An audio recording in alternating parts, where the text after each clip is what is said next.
Bhagavad Gita, dive deep in Bhagavad Gita. Yes, so ये इस series start किया है श्रील प्रभुपाद जी की कृपा और भक्तों का प्रयास से। हम इसमें समझने का प्रयास करेंगे इन चीज़ों को। सो मैं कुछ महत्वपूर्ण जो बिंदु हैं उस पर हम चर्चा करेंगे। और आप में से कितने भक्त पहले गीता का अध्ययन कर चुके हैं? ओह, ये तो बहुत अच्छा है। यानी कि अब और मैंने सुना परम पूज्य जय पताका स्वामी महाराज जी ने बिफोर इनिशिएशन महाराज जी 10 टाइम्स उन्होंने गीता को अध्ययन किया था, 10 टाइम्स। और अर्ली उस समय डिसेपल थे, और उसमें तो प्रभुपाद जी इनिशिएशन भी बहुत जल्दी देते थे। और परम पूज्य प्रहलादानंद स्वामी महाराज, उन्होंने भगवत गीता का अध्ययन लगभग 250 से ज़्यादा बार कर लिया है। अभी भी कंटिन्यूस चल रहा है। महाराज जी एवरी डे 10 पेजेस ऐसे पढ़ते हैं। सो बहुत सारे भक्त हैं जो कि गीता का अध्ययन कर रहे हैं, गीता में रमते हैं, गीता को पूरा कंठस्थ भी याद किए हैं। और अभी तो पता नहीं कितनी बार पढ़ चुके हैं और भी लोग, महाराज लोग। सो हमें इस पे संतुष्ट नहीं होना चाहिए कि मैंने एक बार गीता अध्ययन कर लिया है, पढ़ लिया तो दैट्स एनफ। सो जितनी बार हम भगवत गीता को पढ़ेंगे उतनी बार हमें नया और नया और नया उसमें से प्राप्त होगा। सो समय का ध्यान रखिए आप भक्त ना। 12 मीन्स आप पहले ही आ जाए, 10 मिनट पहले। 12 मीन्स आप समय स्टार्टअप क्लास हो जाना चाहिए। सो पर्पज क्या है फिर भगवत गीता का पढ़ने का? अब फिर से हम पढ़ रहे हैं दोबारा, क्यों? एक पर्पज तो प्रभु जी ने आपको लास्ट टाइम भी बताया था। किसी को याद है? Why we want to study Bhagavad Gita again? और कुछ ने नहीं भी पढ़ा है, 50-50 है इधर।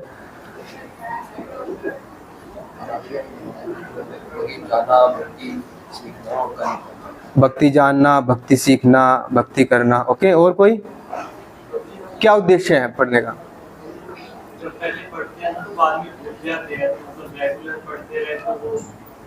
यस, कंटिन्यूअसली पढ़ना। हाँ, यस प्रभु।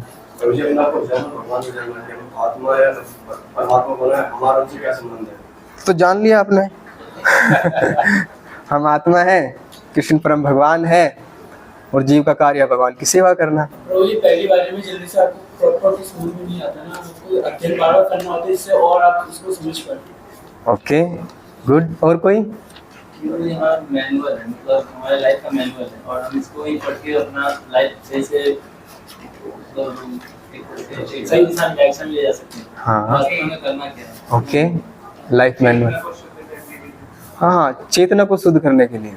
वेरी गुड, और बहुत अच्छा है। सब आप सभी आंसर मन निर्मल होते जाता है। बाद में जब हम पढ़ते जाते हैं तो भगवान के प्रति श्रद्धा और प्रेम बढ़ता जाता है, और शास्त्रों का रेगुलर अध्ययन करने से हम जो माया है इससे भी बचे रहते हैं। इसलिए हमें कंटिन्यूअसली स्टडी करना चाहिए। Very good. तो हम माया से बच पाते हैं रेगुलर स्टडी करने से। यस प्रभु जी। प्रभु जी क्योंकि प्रभुपाद जी ने कहा। वेरी गुड, प्रभुपाद जी ने कहा है, गुरुमुखा पद्मावाक्या चित्ते करिया क्या। ये भी अच्छा है, प्रभुपाद जी का निर्देश है सब भक्तों। और कोई? भगवान से युद्ध करना है। हाँ, क्या? योग। अच्छा, योग। हाँ, ये भी सही है। भगवान से योग मीन्स जुड़ना या जोड़ना। तो आप सबने, हाँ यस प्रभु। लगातार मनन करने से ये होगा कि जो हमारी भौतिक जगत में आसक्ति है वो हटेगी और आध्यात्मिक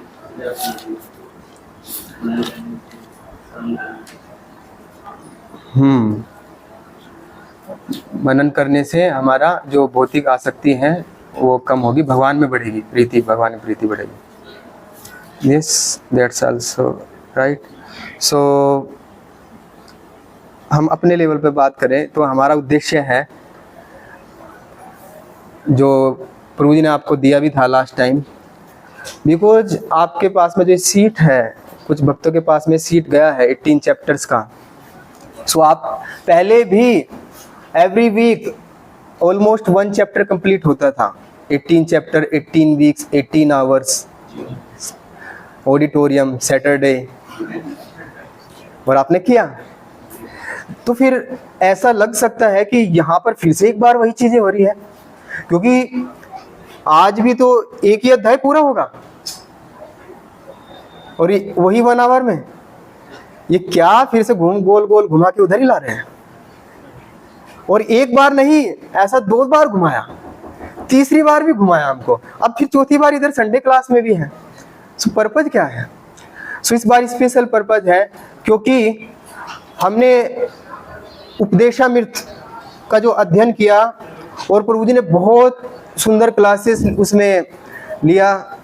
हमारा बहुत बड़ा फॉर्चून था कि गोपी भाव प्रभु जी ने एक एक श्लोका पे हमको डीपर लेकर के गए।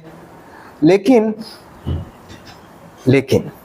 जब मैंने आपके आंसर शीट को चेक किया तो आप बुरा मत मानिए, डीपली नहीं पढ़ा। उसके मार्क्स अगर आपको अभी बता दिए तो सबके सामने बताना अच्छा नहीं है, एक एक भक्त का मार्क्स बताना, और आपको अपना आकलन खुद पता है। और कोई भी क्वेश्चन ऐसा नहीं था कि वो आउट ऑफ द सिलेबस था, सारा बुक से ही था। और फिर भी आप खुद को, जैसे एक भक्त ने कहा कि हम अपने आप पे वर्क कर सकते हैं, अपने आप पे मनन कर सकते हैं कि हमें और कितना गंभीरता से पढ़ना। प्रभु please come on the time, now 12:30। आपको टाइम का ध्यान रखना होगा इस क्लास के लिए, है ना? ऐसे नहीं चलेगा। सो ये इस होल क्लास का पर्पज आपको समझना जरूरी है, क्योंकि जब तक पर्पज क्लियर नहीं होगा तो फिर से हमको पढ़ने का वो एक इंटरेस्ट नहीं आएगा कि जब पहले पढ़ा था ऐसे पढ़ेंगे। सो पहले हमें हमारा उद्देश्य क्लियर होना चाहिए। एक तो जो सबसे जो प्राइम जो गोल बताया प्रभु जी ने कि हम ये जो 18 चैप्टर्स है इस प्रकार से हमने इसको डिजाइन किया है कि ये कंप्लीट होंगे आपके जस्ट बिफोर गौर पूर्णिमा, फरवरी से पहले, और ताकि हम एक ऑफरिंग मायापुर में इवोल के सभी भक्त श्री श्री चैतन्य महाप्रभु को अर्पित कर सके।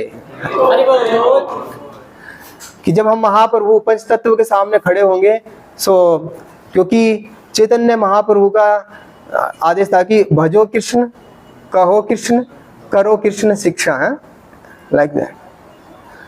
सो कृष्ण का भजन करना है, कृष्ण का बारे में दूसरों को शिक्षा भी देना है और अपने जीवन में भी उस शिक्षा को पालन करना है। So this is the whole sole purpose. One side Bhagavad Gita. क्यों पढ़ रहा हूं मैं भगवत गीता? क्यों?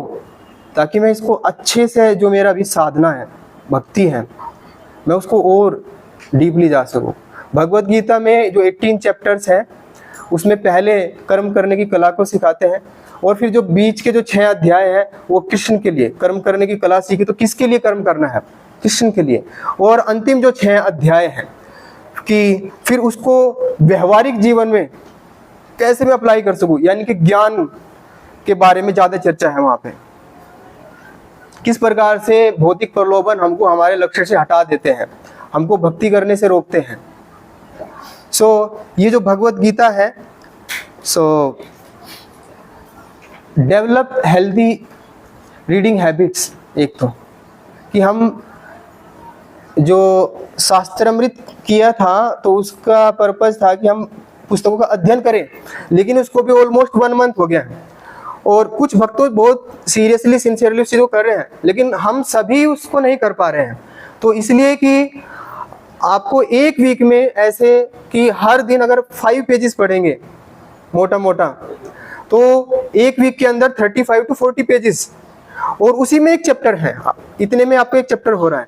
सो अगर आप बहुत कॉन्शियसली जैसा अथॉरिटी बता रहे हैं उसके हिसाब से करेंगे तो बहुत इजीली आपका भगवत गीता गौर पूर्णिमा से पहले एक बार फिर से हो जाएगा। एक ये चीज है। और दूसरा चीज है कि जब हम इस भगवत गीता को पढ़ेंगे अगेन एंड अगेन और इस बार फिर से पढ़ेंगे तो एक नया विजन एंड हम जो हमारे आसपास की जो चीजें हैं उसको हम देख पाएंगे शास्त्र की दृष्टि से, शास्त्र चक्षु। सो अभी जो हम देख पा रहे हैं चीजों को भौतिक दृष्टि से, तो भौतिक दृष्टिकोण से जब हम चीजों को देखते हैं तो हम उसी में फिर फंस जाते हैं, रह जाते हैं। सो हमें शास्त्र चक्षु से देखेंगे। और एक और चीज है कि जब हम इस भगवत गीता को पढ़ेंगे, मेरा जो पर्पज है, then spiritual life basically nothing but growing our faith. So हमारा पढ़ने का एक उद्देश्य है कि मेरे जो फेथ है, मेरे जो कन्विक्शन है, वो श्रील प्रभुपाद जी के प्रति, गुरु परंपरा के प्रति और बढ़े, ताकि मैं ये जो भक्ति की प्रोसेस है इसको कभी छोड़ ना पाऊं। फाउंडेशन जब बनाया जाता है किसी भी चीज का, वो बाहर से एक्सटर्नली विजिबल नहीं होता है। होता है क्या? और इवन तो कोई इसको अप्रिशिएट भी नहीं करता है। अप्रिशिएट करते हैं किसको? बिल्डिंग को। वाह कितना बढ़िया मॉल बना है, लेकिन उसके अंदर कितना मटेरियल डाला है नोबडी नोज। वो कितना स्ट्रांगली उसको बिल्डअप किया गया है नीचे से, उसका foundation. Similarly this Bhagavad Gita जो हम स्टडी कर रहे हैं यहाँ पर, और जो ये वन साइड नहीं है, दिस द टू साइड। आपको भी एफर्ट करना पड़ेगा, उतना एफर्ट आपको भी डालना पड़ेगा। नेक्टर ऑफ इंस्ट्रक्शंस में कितना एफर्ट हुआ इधर से, लेकिन हमने वो बहुत पतली सी बुक है, हमने उसको उतना डीपली नहीं पढ़ा जितना पढ़ना चाहिए था। मैं ऐसा नहीं कह रहा कि नहीं पढ़ा, लेकिन उतना डीपली नहीं, क्योंकि ये कुछ और ही बता रहे हैं। ये जो आपके टेस्ट पेपर्स हैं ये कुछ और ही बता रहे हैं। जैसे कि बेसिक उसमें प्रीफेस में ही, उसके प्रीफेस में एक लाइन लिखी थी कि कृष्ण भावनामृत की प्रगति एक भक्त की मनोवृत्ति पर निर्भर करती है। The advancement of Krishna consciousness is depend on the attitude of follower,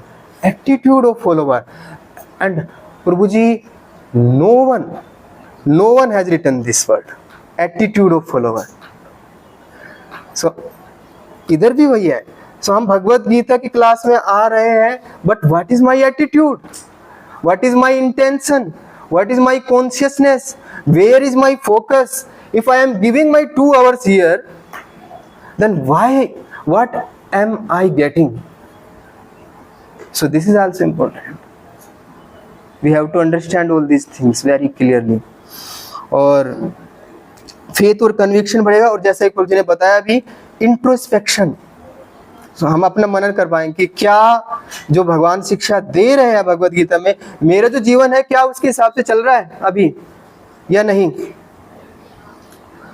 so and another जो एम है इस स्टडी का, एक तो चीज है कि I am member of ISKCON.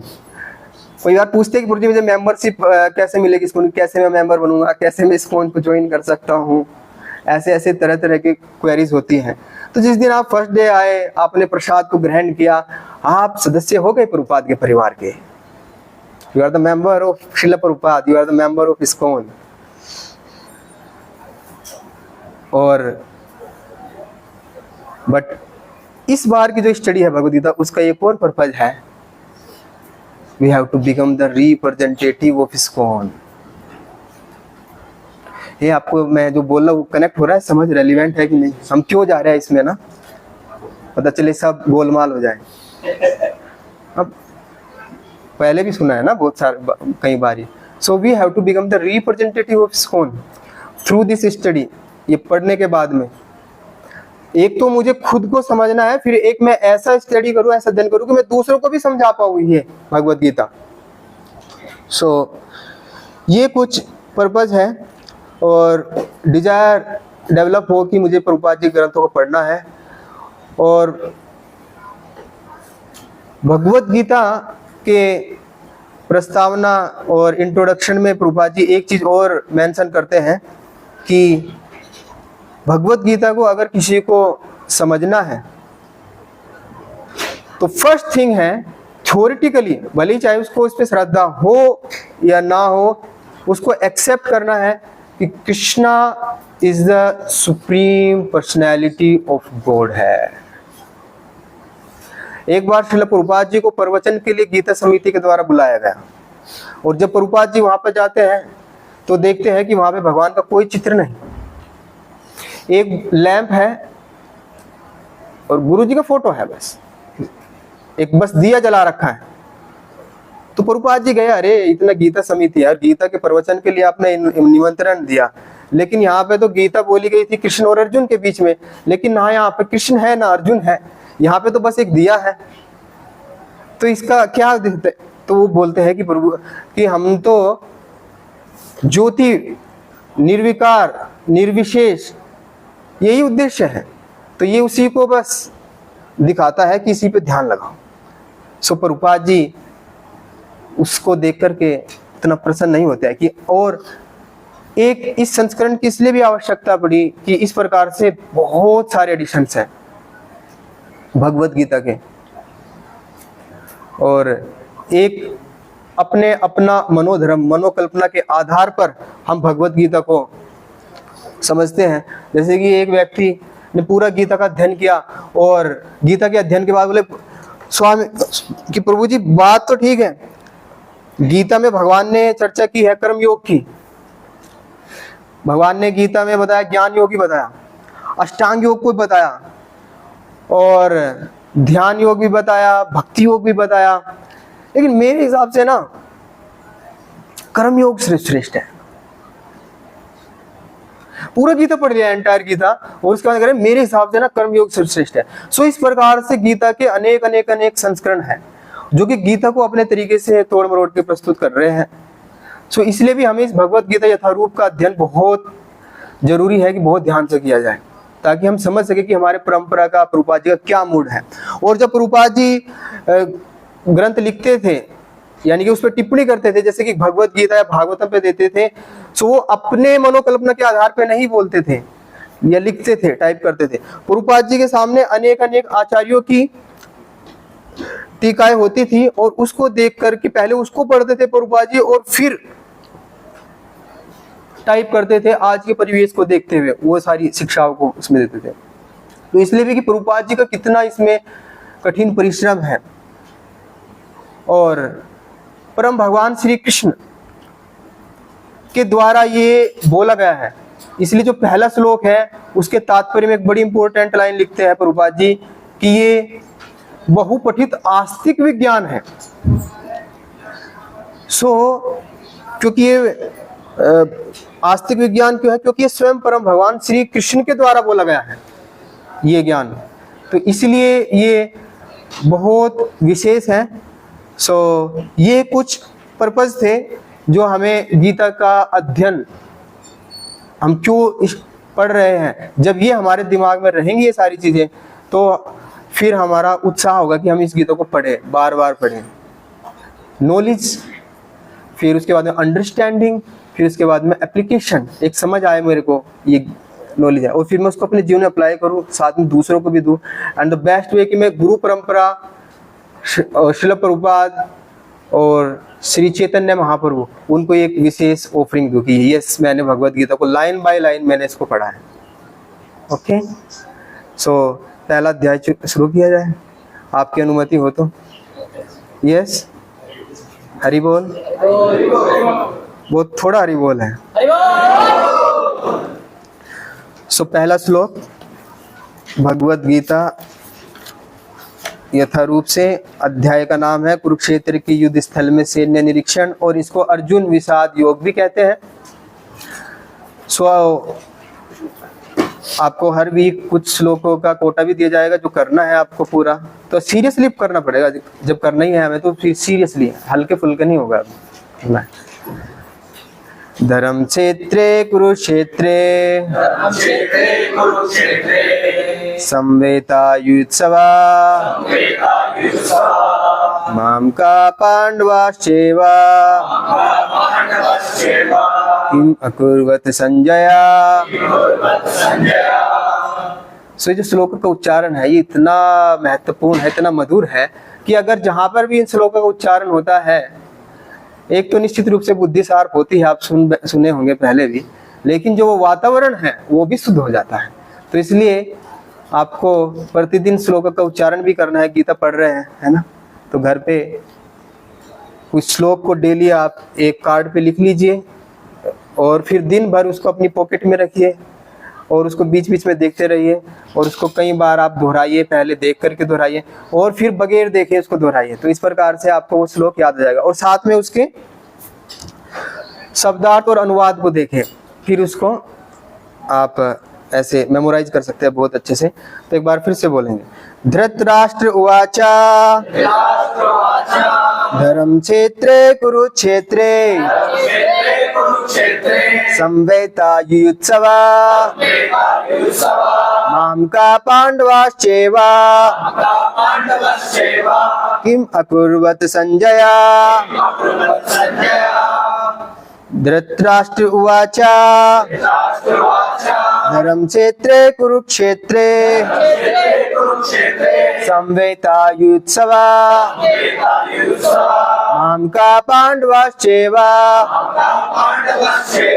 किम अकुर्वत संजया। जोर से पढ़ेंगे जितेंद्रपुर, जोर से पढ़िए इसका हिंदी अनुवाद।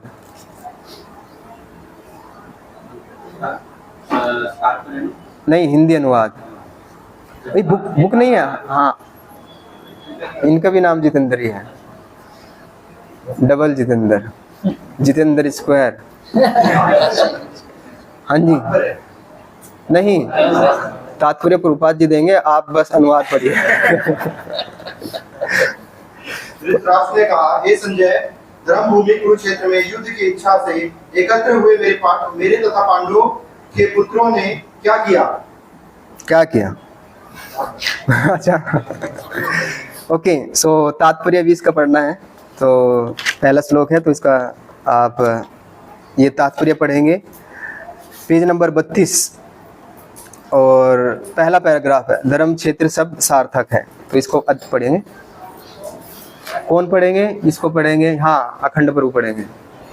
धर्म क्षेत्र शब्द सार्थक है क्योंकि कुरुक्षेत्र के युद्ध स्थल में अर्जुन के पक्ष में। एक सेकंड, पीछे आवाज आ रहा है? प्रभु जी बोल रहे हैं। ठीक है, थोड़ा जोर से पढ़िएगा। हाँ, अर्जुन के पक्ष में श्री भगवान स्वयं उपस्थित थे। कौरवों का पिता धृतराष्ट्र अपने पुत्रों की विजय की संभावना के विषय में अत्यधिक संदिग्ध था। अतः इसी संदेह के कारण उसने अपने सचिव से पूछा। उन्होंने क्या किया? वह आश्वस्त था कि उसके पुत्र तथा उसके छोटे भाई पांडु के पुत्र कुरुक्षेत्र की युद्ध भूमि में निर्णयात्मक संग्राम के लिए एकत्र हुए हैं। फिर भी उसकी जिज्ञासा सार्थक है। वह नहीं चाहता था कि भाइयों में कोई समझौता हो, अतः वह युद्ध भूमि में अपने पुत्रों की नियति के विषय में आश्वस्त होना चाह रहा था। क्योंकि इस युद्ध को कुरुक्षेत्र में लड़ा जाना था, जिसका उल्लेख वेदों में स्वर्ग के निवासियों के लिए भी तीर्थ स्थल के रूप में हुआ है। अतः धृतराष्ट्र अत्यंत भयभीत था कि इस पवित्र स्थल का युद्ध के परिणाम पर ना जाने कैसा प्रभाव पड़े। उसे भलीभांति ज्ञात था कि इसका प्रभाव अर्जुन तथा पांडु के अन्य पुत्रों पर अत्यंत अनुकूल पड़ेगा, क्योंकि स्वभाव से वे सभी पुण्यात्मा थे। संजय भी व्यास का शिष्य था, अतः उनकी कृपा से संजय धृतराष्ट्र के कक्ष में बैठे बैठे कुरुक्षेत्र के युद्ध स्थल का दर्शन कर सकता था। इसलिए धृतराष्ट्र ने उससे युद्ध स्थल की स्थिति के विषय में पूछा। पांडव तथा धृतराष्ट्र के पुत्र दोनों ही एक वंश से संबंधित थे, किंतु यहाँ पर धृतराष्ट्र के वाक्य से उसके मनोभाव प्रकट होते हैं। उसने जानबूझकर अपने पुत्रों को कुरु कहा और पांडु के पुत्रों को वंश के उत्तराधिकारी से विलग कर दिया। इस तरह पांडु के पुत्रों अर्थात अपने भतीजों के साथ धृतराष्ट्र की विशिष्ट मनस्थिति समझी जा सकती है। जिस प्रकार धान के खेत से अवंचित पौधों को उखाड़ दिया जाता है, उसी प्रकार इस कथा के आरंभ से ही ऐसी आशा की जाती है कि जहाँ धर्म के पिता श्री कृष्ण उपस्थित हो, वहाँ कुरुक्षेत्र रूपी खेत में दुर्योधन आदि धृतराष्ट्र के पुत्र रूपी अवांछित पौधों को समूल नष्ट करके युधिष्ठिर आदि नितान धार्मिक पुरुषों की स्थापना की जाएगी। यहाँ धर्म क्षेत्र तथा कुरुक्षेत्र शब्दों की उनकी ऐतिहासिक तथा वैदिक महत्ता के अतिरिक्त यही सार्थकता है। सेकंड श्लोक का अनुवाद पढ़ेंगे प्रभु जी। संजय ने कहा, हे राजन, पांडुपुत्रों द्वारा सेना की व्यूह रचना देखकर राजा दुर्योधन अपने गुरु के पास गए और उनसे ये शब्द कहे। अगला श्लोक हे आचार्य, पांडु पुत्रों की विशाल सेना को देखें, जिसे आपके बुद्धिमान शिष्य द्रुपद के पुत्र ने इतने कौशल से व्यवस्थित किया है। आगे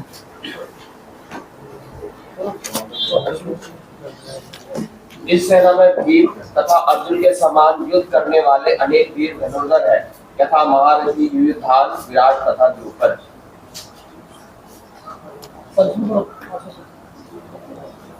नेक्स्ट।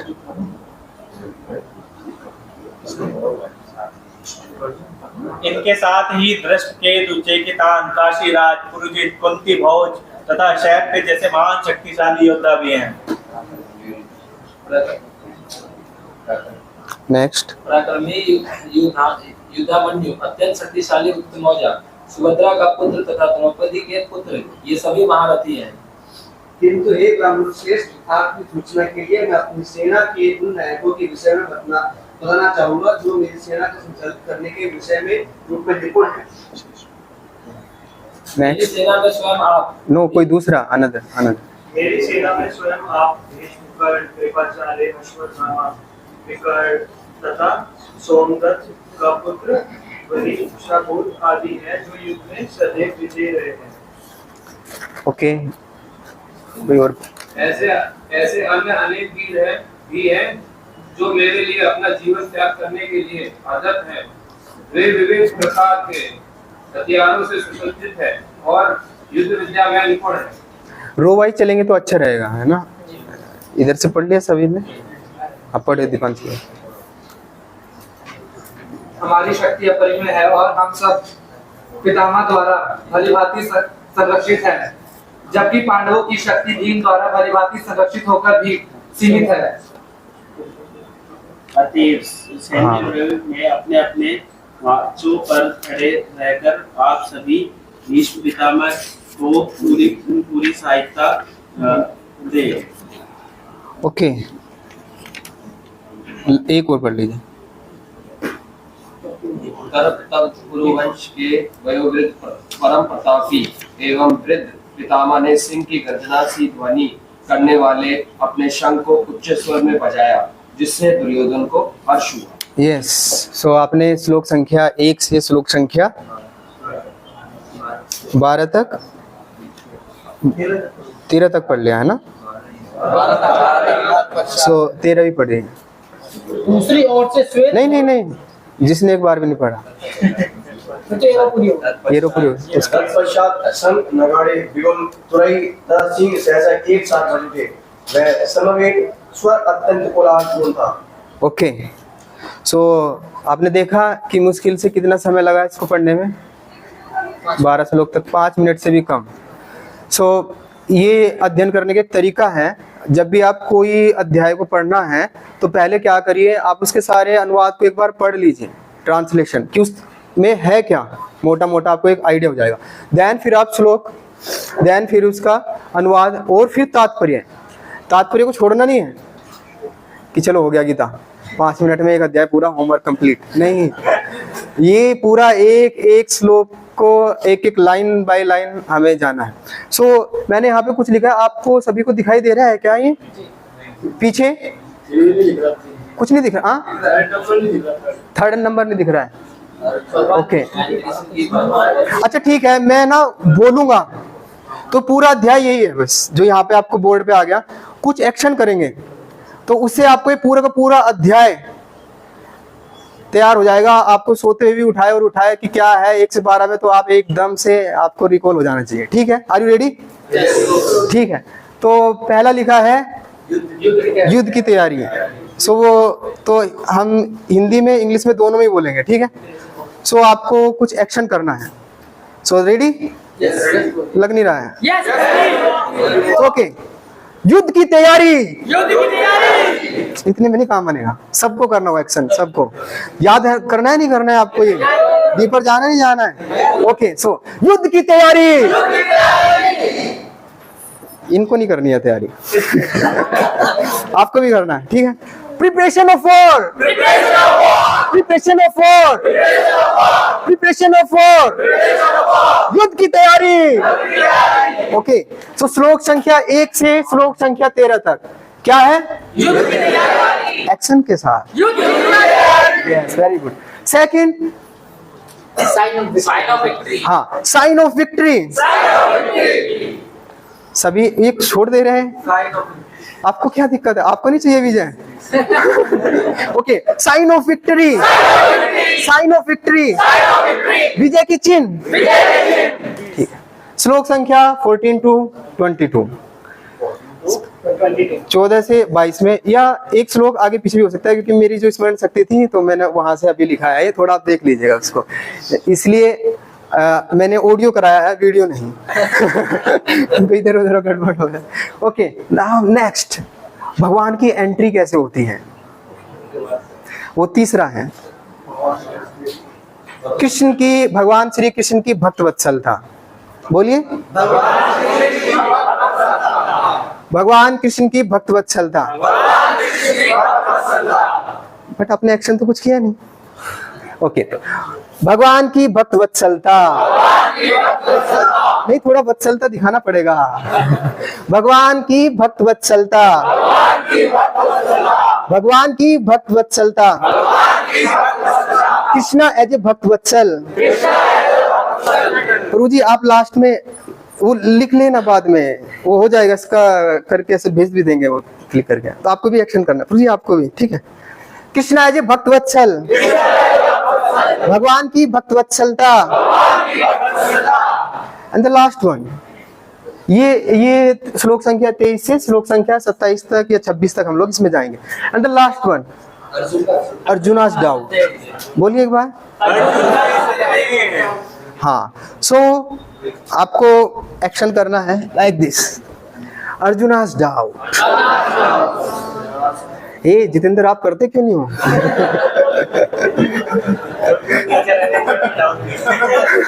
आप टीचर हो, आप खुद ही डाउट में हो। हाँ?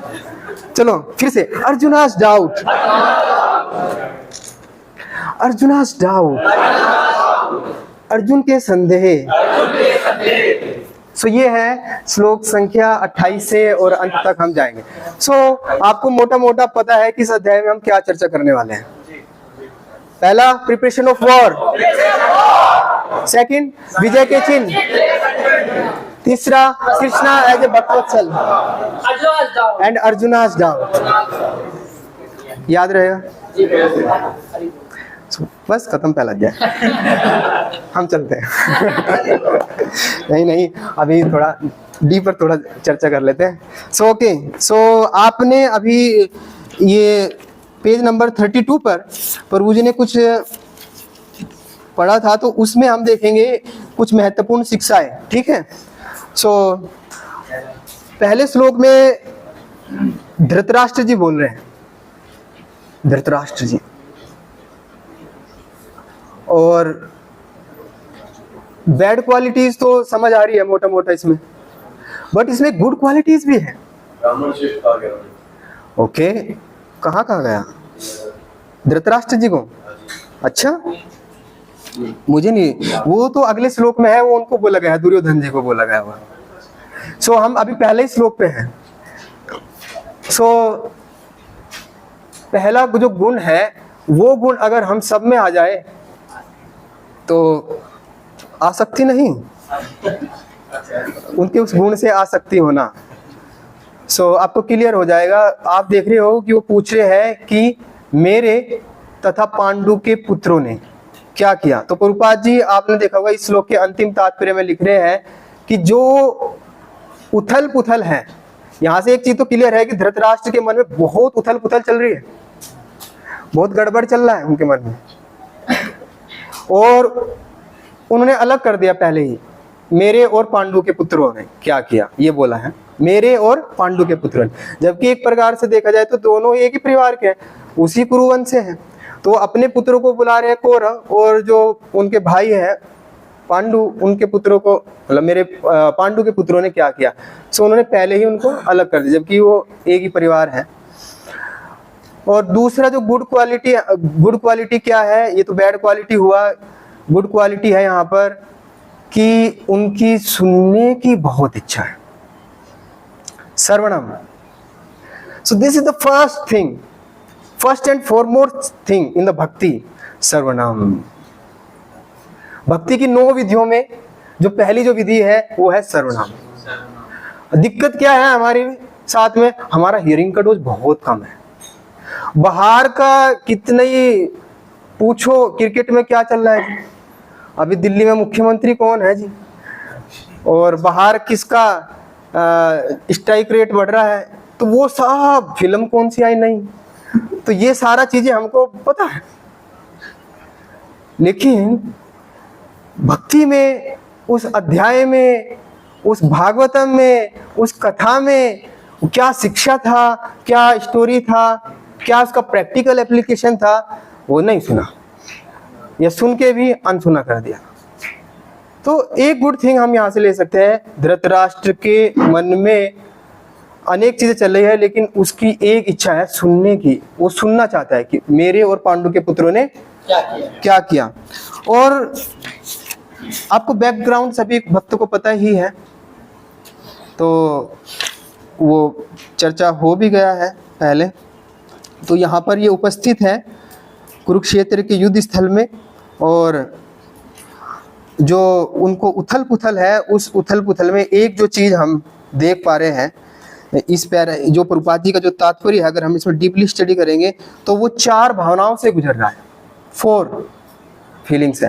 पहला है, एक संभावना है उसके अंदर ना इच्छा है कि भाई धर्म भूमि है, कुरुक्षेत्र है।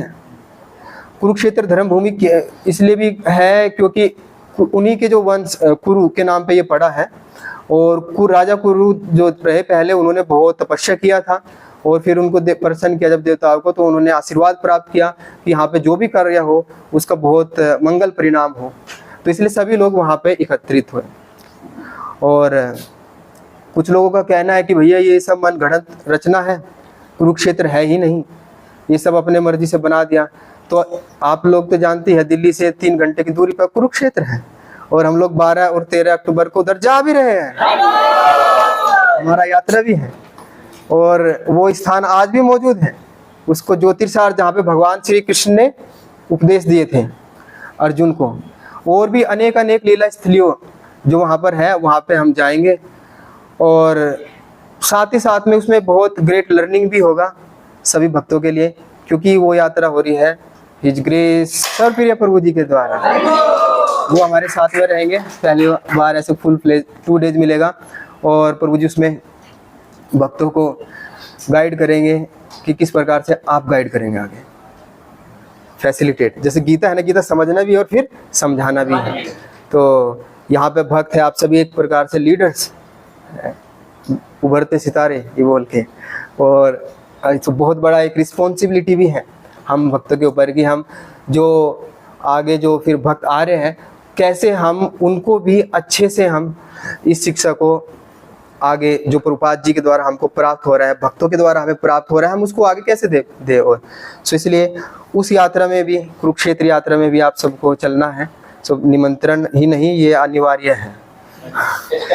तो अभी यहाँ कौन सी 4 भावनाओं से गुजर रहे हैं, तो पहला संभावना है कि उनका इच्छा है कि भाई युद्ध हो ही ना, कौरव जीत जाए ऐसी, ये एक संभावना जो अभी तात्पर्य को पढ़ा हमें है। दूसरा, उनको एक संदेह है ना, संदेह, क्या डाउट है कि युद्ध होगा, लेकिन ये युद्ध कहाँ हो रहा है, कुरुक्षेत्र में। और कुरुक्षेत्र क्या है जी, धर्म भूमि है। और ये जो पांडु के पुत्र है, पांडव, उनको भी पता है ये सब जो है बहुत भगवान के बड़े भक्त है, ये तो धर्मपरायण है, और कहीं स्थान का प्रभाव ना हो और ये इतने बलवान हो जाए और ये हारे ही नहीं पांडव लोग, तो ये उनको डाउट है कि कौरव शायद हार जाएंगे, ऐसा तो नहीं है। तो ये डाउट है उनका, सही डाउट है। तीसरा है, उनको धृतराष्ट्र अत्यंत भयभीत था कि इस पवित्र स्थल का युद्ध के परिणाम पर ना जाने कैसा प्रभाव पड़े, ये लाइन आया है। तो उनको भय है सेम कि यदि मान लो कि मेरे जो पुत्र है उन पे धर्म भूमि का ऐसा प्रभाव पड़ गया कि ये तो ये क्या लड़ना है, क्यों आए हम इधर जो है, उसका प्रभाव उन पे ही पड़ जाए और वो बोले चलो भाई युद्ध नहीं करना अब जो है, ऐसे ही जो है वो युद्ध ही ना लड़े और उनके हृदय में भी वैराग्य आ जाए, ये एक कारण है। और चौथा है एक आशा बनी हुई है। कौन सी?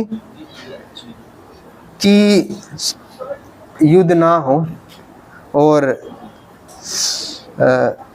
युधिष्ठिर महाराज कहे अरे चलो हमें भैया कोई दिक्कत नहीं है, राजा आप ही रहो। एक उम्मीद है उनको ऐसे कि धर्म भूमि का ऐसा प्रभाव हो, और एक फॉल्स होप है हालांकि कि युद्ध भूमि में, क्योंकि वो धर्म भूमि है, धर्म भूमि के प्रभाव में युधिष्ठिर महाराज कहेंगे कि चलो भैया आप ही बने रहो राजा, हमें युद्ध नहीं करना है। ठीक, तो ऐसी संभावनाओं को लेकर वो जी रहे हैं।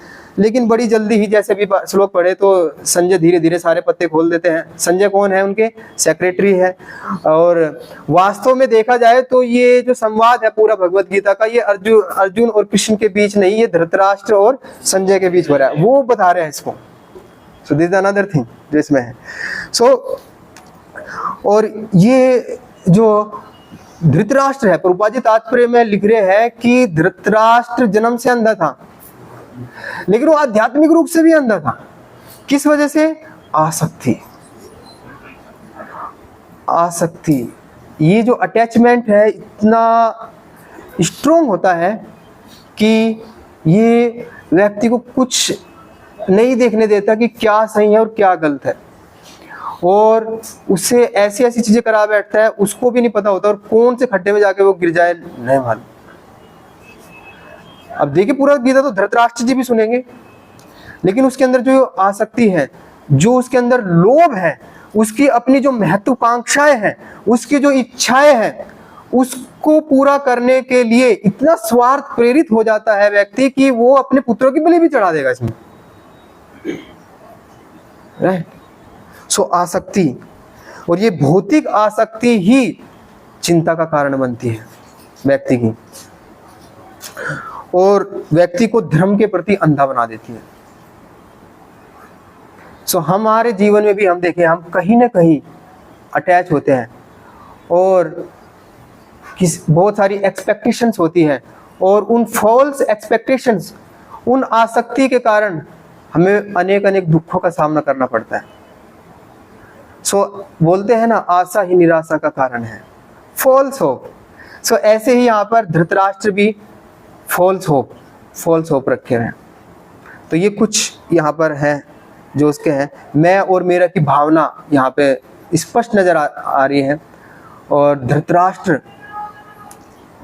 बस एक ही श्लोक बोले पूरी एंटायर गीता में, तो यहाँ से उनकी मानसिकता हमें पता चल रही है। अब एक प्रश्न हो सकता है कि अरे गीता तो कही गई आज से 5000 वर्ष पूर्व, और आज का जो समाज है वो तो जेट युग है, मॉडर्न है। आप क्या ये पुरानी बातें, हम MBBS कर रहे हैं, हम BTech कर रहे हैं, हम लॉ कर रहे हैं, और ये क्या पढ़ा रहे हो? अर्जुन की समस्या, अर्जुन के संदेह, युद्ध की तैयारी। अरे इसका भाई मेरे जीवन में क्या संबंध, ये मेरे जीवन में कैसे? लेकिन आप देखिए अर्जुन के साथ जो समस्या आज से 5000 वर्ष पूर्व थी, वो समस्या आज भी है। जो समस्या आज से 5200 वर्ष पूर्व थी, वो समस्या आज भी बनी हुई है। जन्म मृत्यु जरा व्याधि दुख दोषानुदर्शनम। कितना ही डिग्री में उन्नत हो डॉक्टर, MS हो, MD हो, MBBS हो, कितना भी हो, लेकिन वो मृत्यु से तो नहीं बचा सकते। और दूसरी चीज, आप किसी की बाहर की बीमारी को ठीक कर सकते हैं। मुझे सर दर्द है जी, डॉक्टर के पास गए, डॉक्टर ने देखा नहीं आपको सर दर्द के अलावा आपको हाई फीवर भी है, टेम्परेचर चेक किया उसका, पूरा शरीर में आपका बॉडी पेन हो रखा है, और आपको ठंडी भी आती है क्या? हाँ जी ठंडी भी आती है। तो लक्षण थोड़े थोड़े मलेरिया के भी आ रहे हैं। बहुत दवाई लेते सारे एकदम पूरे पसीना छूट जाता है। तो बाहरी बीमारियों को आप रिकॉग्नाइज कर सकते हैं, डॉक्टर के पास जाके औषधि लेके ठीक कर सकते हैं, लेकिन जो अंदर की बीमारी है, जो मन की बीमारी है, उसका क्या दवाई? तो ये दवाई है ये ज्ञान, ये भगवत गीता, जो भगवान ने अर्जुन को दिया। सो इसलिए भगवत गीता बहुत ही महत्वपूर्ण है। ये आज भी हम सबके जीवन में उसी प्रकार से लाभान्वित करेगा जिस प्रकार से अर्जुन उधर लाभान्वित है। अब अर्जुन तो युद्ध में है, तो हमारा युद्ध कहाँ है? तो हमारा युद्ध अंदर का है। ऐसी ऐसी चीजें घटती रहती है ना अंदर, जिसको बोल भी नहीं पाते हैं। और कुछ कुछ चीजें ऐसी कर चुके हैं, इतना गिल्ट मारती है, इसको बताओ कि ना बताओ, कहीं इसका तो कृष्णा कॉन्शियसनेस से फेती ना उड़ जाए, अरे तू ऐसा है क्या बगल में जो बैठा है। सो इसलिए भी we need to go deep in this scripture knowledge Bhagavad Gita में। और भगवत गीता को जब ये संजय ऐसे, अब उनकी मानसिकता को देखिए, संजय की मानसिकता कैसे जा रही है आगे। संजय ने कहा एक प्रकार से उनको क्या कहते हैं ना, सार्केस्टिकली, हिंदी में क्या बोलेंगे, व्यंग मारते हुए कहा, पांडु पुत्रों द्वारा सेना की व्यूह रचना देखकर राजा दुर्योधन, अरे दुर्योधन कहाँ राजा हुए अभी? देखिए अगर आप एक एक शब्द को पकड़े लाइन में तो कितना महत्व, राजा दुर्योधन, दुर्योधन तो राजा नहीं हुए ना, तो सार्केस्टिकली बोल रहे हैं, व्यंग मारते हुए अपने गुरु के पास गए और उसने ये शब्द कहे। तो यहां से आप एक और नया चीज सीखने वाले हैं। अभी प्रारंभ हो गई, अब इससे आगे प्रारंभ होगी दुर्योधन गीता। ये अगले के जो श्लोक है दुर्योधन गीता के हैं, ठीक है।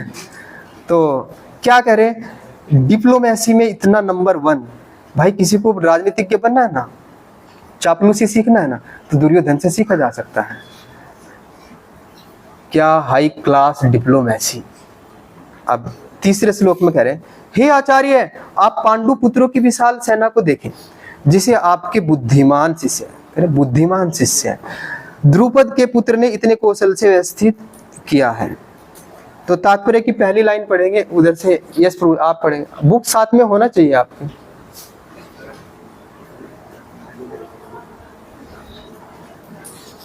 पढ़िए थोड़ा जोर से।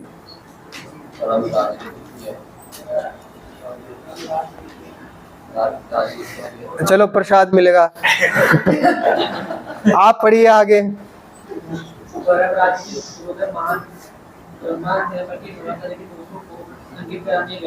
बस बस बस, वेरी गुड। देखिए इसमें शब्दों पर ध्यान दीजिए, क्या कहा गया, परम राजनीतिज्ञ। Are you getting that point? तो मैं आपको कुछ कुछ बता रहा हूँ कि कैसे आपको लाइन नोट करके समझने के शब्दों पे। परम राजनीतिज्ञ, और दूसरा महान ब्राह्मण सेनापति। द्रोणाचार्य के 200 को इंगित करना चाहता है, प्रभुपाद जी लिख रहे हैं। गुरु में 200 को इंगित कर रहे हैं। तो ये अभी हमने पहले किनकी मानसिकता देखी, धृतराष्ट्र की मानसिकता देखी है ना। अभी ये संजय वैसे बता रहे हैं, लेकिन किसकी मानसिकता चल रही है, दुर्योधन की मेंटेलिटी चल रही है। सो कॉर्पोरेट से कितने हैं इधर भक्त कॉर्पोरेट में? एक। अच्छा चलो, जो नहीं है वो सीख ले। एक होता है SWOT करके, शॉर्ट एनालिसिस उसको बोलते हैं। तो इन आगे श्लोकों में आप देखेंगे कि कितना बढ़िया से शॉर्ट एनालिसिस दुर्योधन ने किया। S stand for strength, W weakness, O opportunity, and T threats.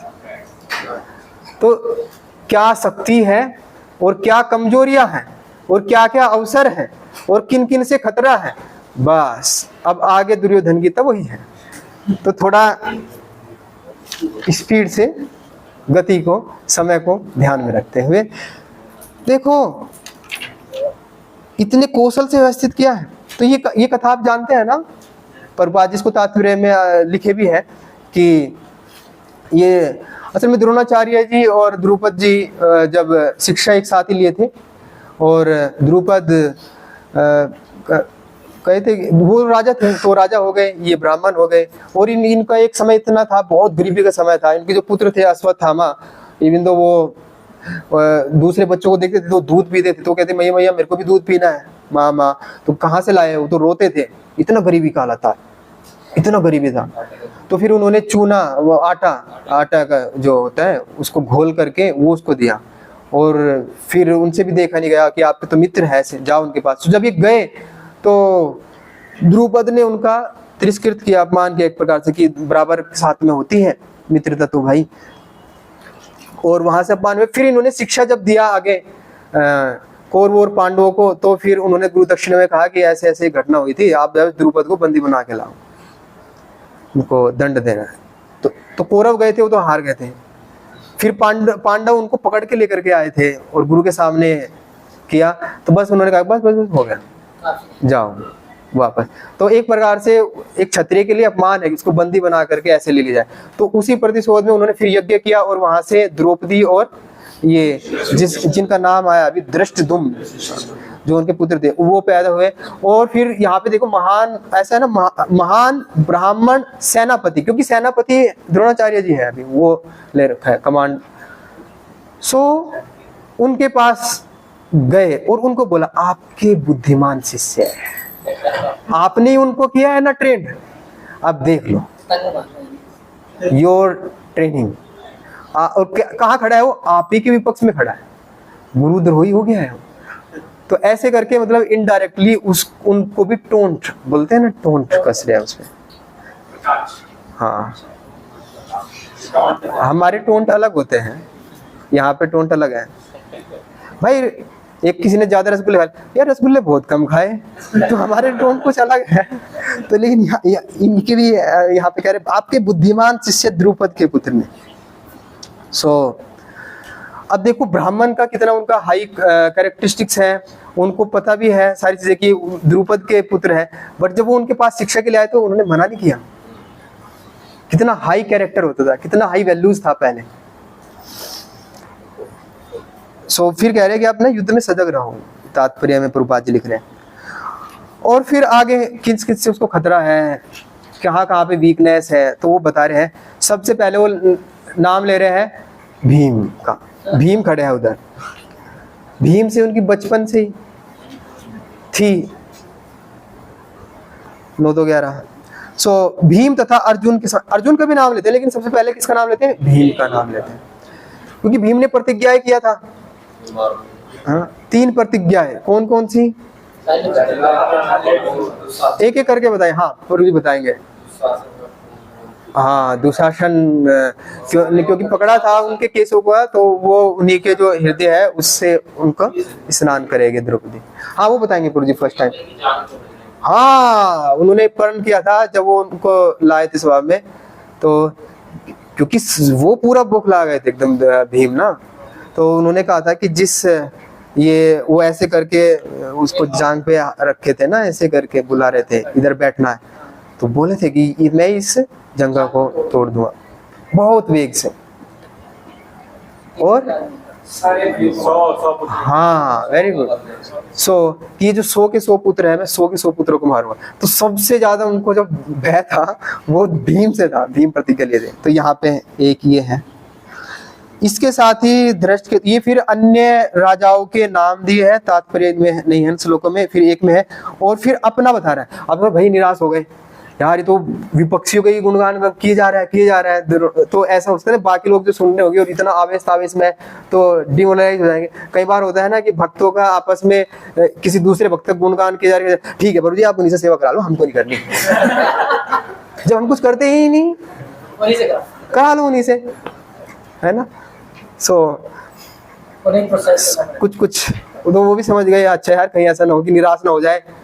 तो देखा ना कितना मतलब डिप्लोमेटिक है दुर्योधन। तो बोलते कि नहीं मेरी सेना में स्वयं आप, जबकि सबसे बड़े भीष्म है, 456 साल के एज है, और कैसे कोई युद्ध हारे नहीं है। इवन दो परशुराम से भी युद्ध किए थे, जीत गए थे उधर, बड़े बड़े युद्धों को जीता है, सदैव विजय रहे हैं।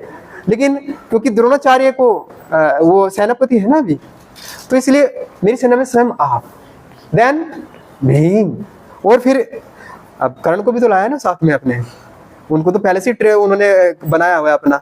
तो कर्ण, कृपाचार्य, क्योंकि वो भी रिश्तेदार है उनके, किनके, हाँ द्रोणाचार्य जी के रिश्तेदार है उन, क्योंकि कृपी उन्हीं की पत्नी है। अश्वत्थामा उनके पुत्र है, विकर्ण तथा सोमदत्त। तो ये अलग अलग ऐसे योद्धाओं के नाम लिए, और कुछ योद्धा ऐसे भी है कि जो मेरे पे पूरा अपना जान तक दे सकते हैं,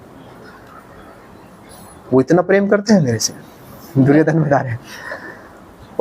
और फिर कह रहे हैं कि शक्ति बहुत है हमारी, अपरिमेय है, क्योंकि पितामह के द्वारा भली भांति संरक्षित है। अब वो भी तो है ना, भीष्म पितामह जी भी उधर ही है ना, वे भी कहेंगे ये तो भैया। और देखो पांडवों की जो शक्ति है ना, भीम द्वारा संरक्षित होकर भी सीमित है। सो भीम दिमाग में कहीं ना कहीं उनके जरूर चल रहे हैं, तो भीम का नाम फिर से यहाँ पर लिया है, क्योंकि उनको ईर्ष्या है, भीम से ईर्ष्या है। और ये जो एनवियसनेस है ये हम सबके अंदर भी है। इवन तो प्रभु जी भक्ति में आने के बाद भी हमारा ईर्ष्या रहता है। जब कोई प्रगति करता है भक्ति में, या उसको कोई सीनियर डिवोटी उसको ज्यादा अटेंशन दे रहे होते हैं, सो भले ही बोले ना, लेकिन जो बद्धावस्था में है, जो कंडीशन स्टेज में है, तो कहीं ना कहीं वो उस भले इसको ना दिखाए, लेकिन वो अंदर कॉर्नर ऑफ द हार्ट लगी रहती है। और ये ईर्ष्या कब से है? अनादिकाल से है। क्योंकि कोई कह सकता है जी मैंने कोई गलती नहीं किया, मेरे अंदर है ही नहीं कुछ भी, लेकिन ये गलती हम सब ने किया है, हमने ईर्ष्या किया है भगवान से, और इसी कारण से हम सब यहाँ पर हैं। और वो फिर हमें अलग अलग इधर पे दिखाई देती है, और हम उसी के कारण हम यहाँ पर इतना भौतिक भोगों में लिप्त भी होना चाहते हैं हम। ईर्ष्या very dangerous.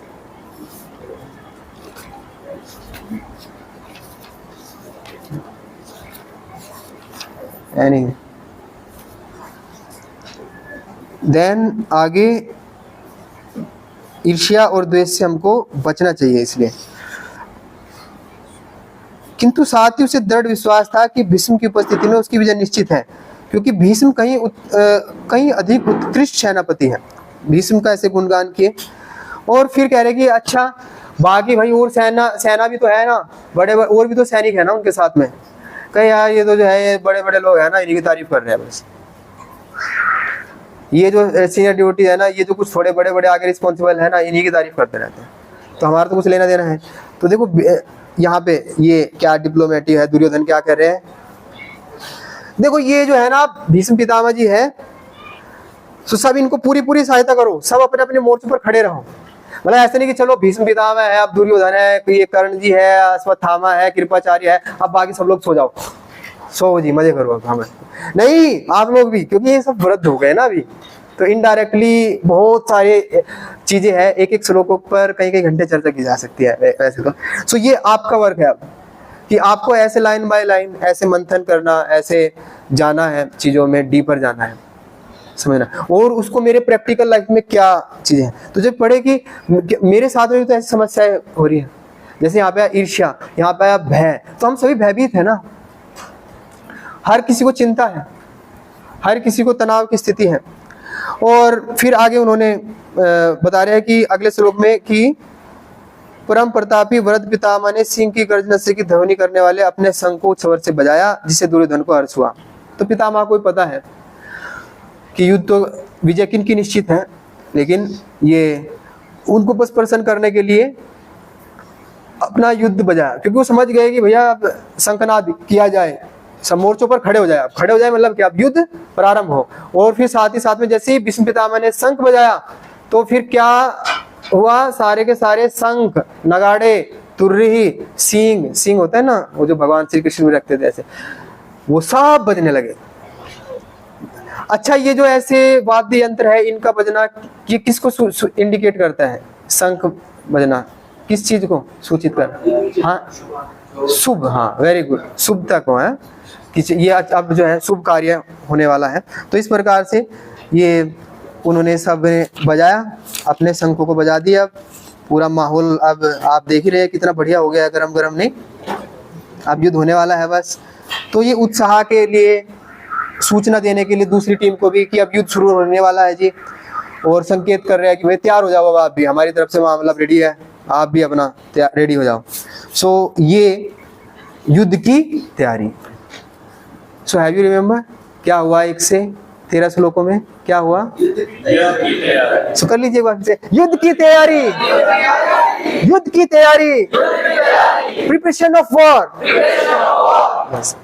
First to 13 shloka में आप देखिए यहाँ पे, फिर विशाल रथ पर आसीन कृष्ण और अर्जुन ने अपने अपने दिव्य शंख बजाए। उन्होंने भी शंख बजाए, भगवान ने भी दूसरी तरफ थे, भगवान थे और अर्जुन, पांडवगण और भी अन्य राजा लोग, तो उन सब ने भी अपने शंख बजाए। और फिर यहाँ पर शंख का नाम आया है जो भगवान ने और पांडवों ने बजाए। तो ये श्लोक आप रिसाइट कर सकते हैं, 15 नंबर श्लोक का। पांचजन्यम ऋषिकेशो देवदत्तम धनंजया पौंड्रम दद्मो महाशंखा भीमकर्मा वर्कोदरः। यस, सेकंड लाइन में हम पढ़ रहे थे ना, कहाँ तक आपने पढ़ लिया प्रभु जी?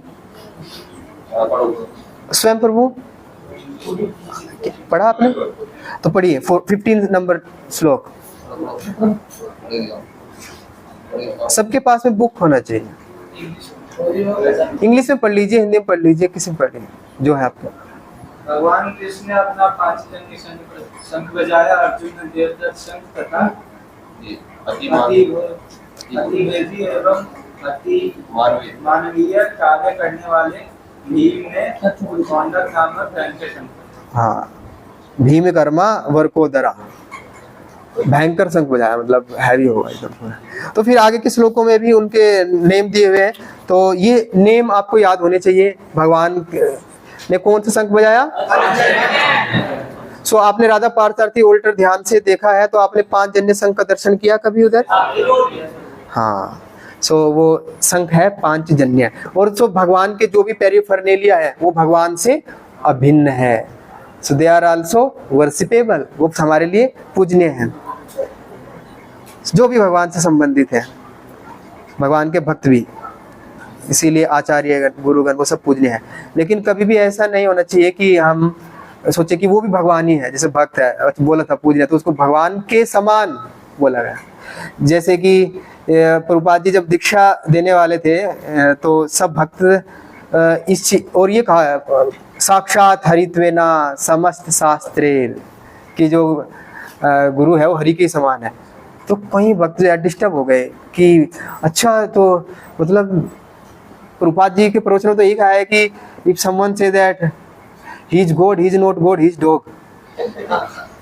लेकिन ये तो साक्षात हरि के ही समान है, साक्षात हरित्वेन है। और दीक्षा भी लेना है गुरु से। प्रभुपाद जी ने कहा था दीक्षा लेना है, तैयारी हो गई थी सारी। तो फिर उन्होंने एक भक्त को भेजा जो सीनियर ड्यूटी थी, पूछ के आओ ये संशय है।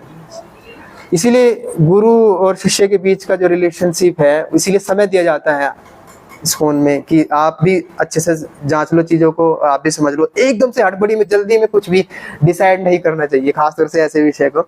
तो फिर वो गए और उन्होंने पूछा कि प्रभुपाद जी समझ में नहीं, आपके प्रवचन में तो ऐसा होता है, लेकिन आज ये प्रवचन में नया चीज हम सुने। दीक्षा का लेक्चर लिए थे प्रभुपाद जी ना, साक्षात हरित्वेन समशास्त्रेर की ऐसे सम्मान देना चाहिए। तब फिर प्रभुपाद जी ने बताया कि साक्षात हरित्वेन समशास्त्रेर, हाँ वही है के ही समान है। जैसे कि कोई पुलिस का कोई एक छोटा भी अधिकारी आता है ना, कांस्टेबल, तो पुलिस को रिप्रेजेंट कर रहा है वो, या कोई सरकार का अधिकारी आता है तो पूरी सरकार को रिप्रेजेंट कर रहा है।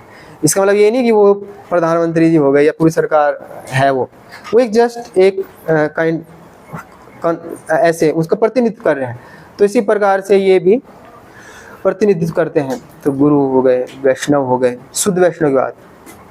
क्या हम वैष्णव है? हम वैष्णव बनने का प्रयास कर रहे हैं। यस, सो जैसे एक रिपोर्टर ने पूछा था Prabhupada are you God? Prabhupada ने कहा no, I am not God, I am servant of God. So फिर प्रभुपाद जी फिर रुक गए। फिर प्रभुपाद जी कहा no, I am trying to become servant of God, मैं उसको बनने का प्रयास कर रहा हूँ। तो हमें ऐसे बहुत सारी शिक्षाएं मिलती हैं। तो ये पांचजन्य भगवान का जो शंख है, भगवान का प्रतिनिधित्व कर रहा है, तो इसलिए पूजनीय। कोई भी पैरिफर्नेलिया, जैसे कि भगवान के हाथों के भगवान ड्रेस पहनते हैं, तो वो सभी पूजनीय है हमारे लिए ना, एक प्रकार से पैरिफर्नेलिया। ऐसे गुरु की चीजें भी। ओके, सो हम वापस से इधर आते हैं। मैं थोड़ा सा समय लूंगा तो आप होल्ड रखिएगा, हाँ। सो ये 5 जन्य भगवान के नाम, भगवान का संघ है। और अर्जुन के संघ का नाम क्या है? और भीम के संघ का नाम, और इसी प्रकार से जो युधिष्ठिर महाराज है उनके संघ का नाम है अनंत विजय। अगले श्लोक में लिखा है नकुल और सहदेव के संघों का क्या नाम है? सुघोष और मणिपुष्पक। और फिर अन्य अन्य धनुर्धर है, उनके भी संघों के नाम यहाँ पे दिए हैं। और अगला श्लोक, इन विभिन्न संघों की ध्वनि कोलाहल पूर्ण बन गई। उधर से भी शंख बजे थे, तब तो कुछ नहीं हुआ था उतना, लेकिन जब ये शंख बजे तो क्या लिख रहे हैं? 3rd लाइन में पढ़े, जिसका नंबर आ रहा है इधर से पढ़े, 19 नंबर श्लोक।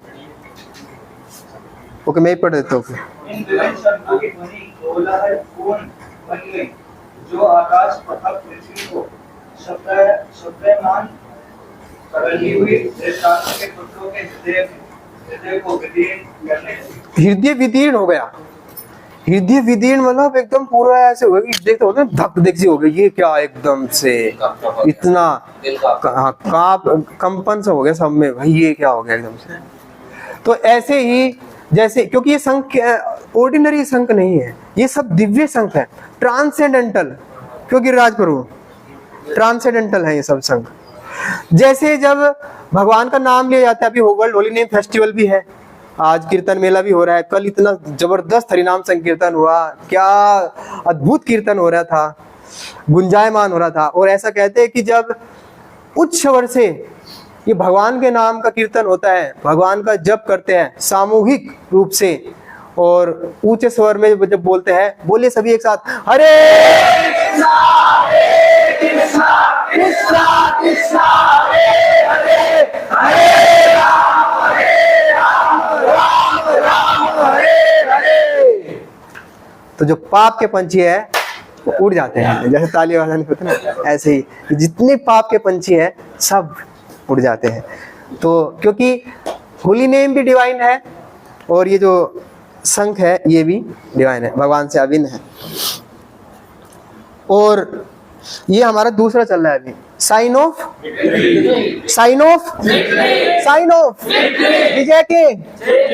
हाँ, सो ये जो शंख है ये विजय के चिन्ह है, क्योंकि ये जो शंख है ऑर्डिनरी शंख नहीं है, दिव्य शंख है। और फिर आगे कुछ और बता रहे हैं, उनकी जो ध्वजा है, जो फ्लैग है, उस पे हनुमान जी हैं। सो जब त्रेता युग था तब हनुमान जी फिजिकली भी थे वहां, अभी फिजिकली है लेकिन अभी पताके के रूप में है, और वो अपना एक अलग रोल निभा रहे हैं। जब ऐसे बहुत ऊंचा चिल्लाते थे तो वो भी क्राइम करते थे, और ऐसे हृदय फट जाते थे लोगों के, इतना जोर से था। तो एक प्रकार से सेवा कर रहे हैं हनुमान जी अलग रूप में यहाँ पे। सो ये दूसरा साइन ऑफ विक्ट्री है यहाँ पे। वैसे बहुत सारे हैं, आपको खोजना होगा। एक तो ये शंख हो गए दिव्य शंख, दूसरा क्या है? हनुमान जी फ्लैग पर है। और अर्जुन कह रहे हैं अभी, ये श्लोक भी आप दोहरा सकते हैं, सेनयोर भयोर मध्य प्रथम स्थापयामि अच्युता यावदेता निरीक्षे अहम योद्धकामान अवस्थितान।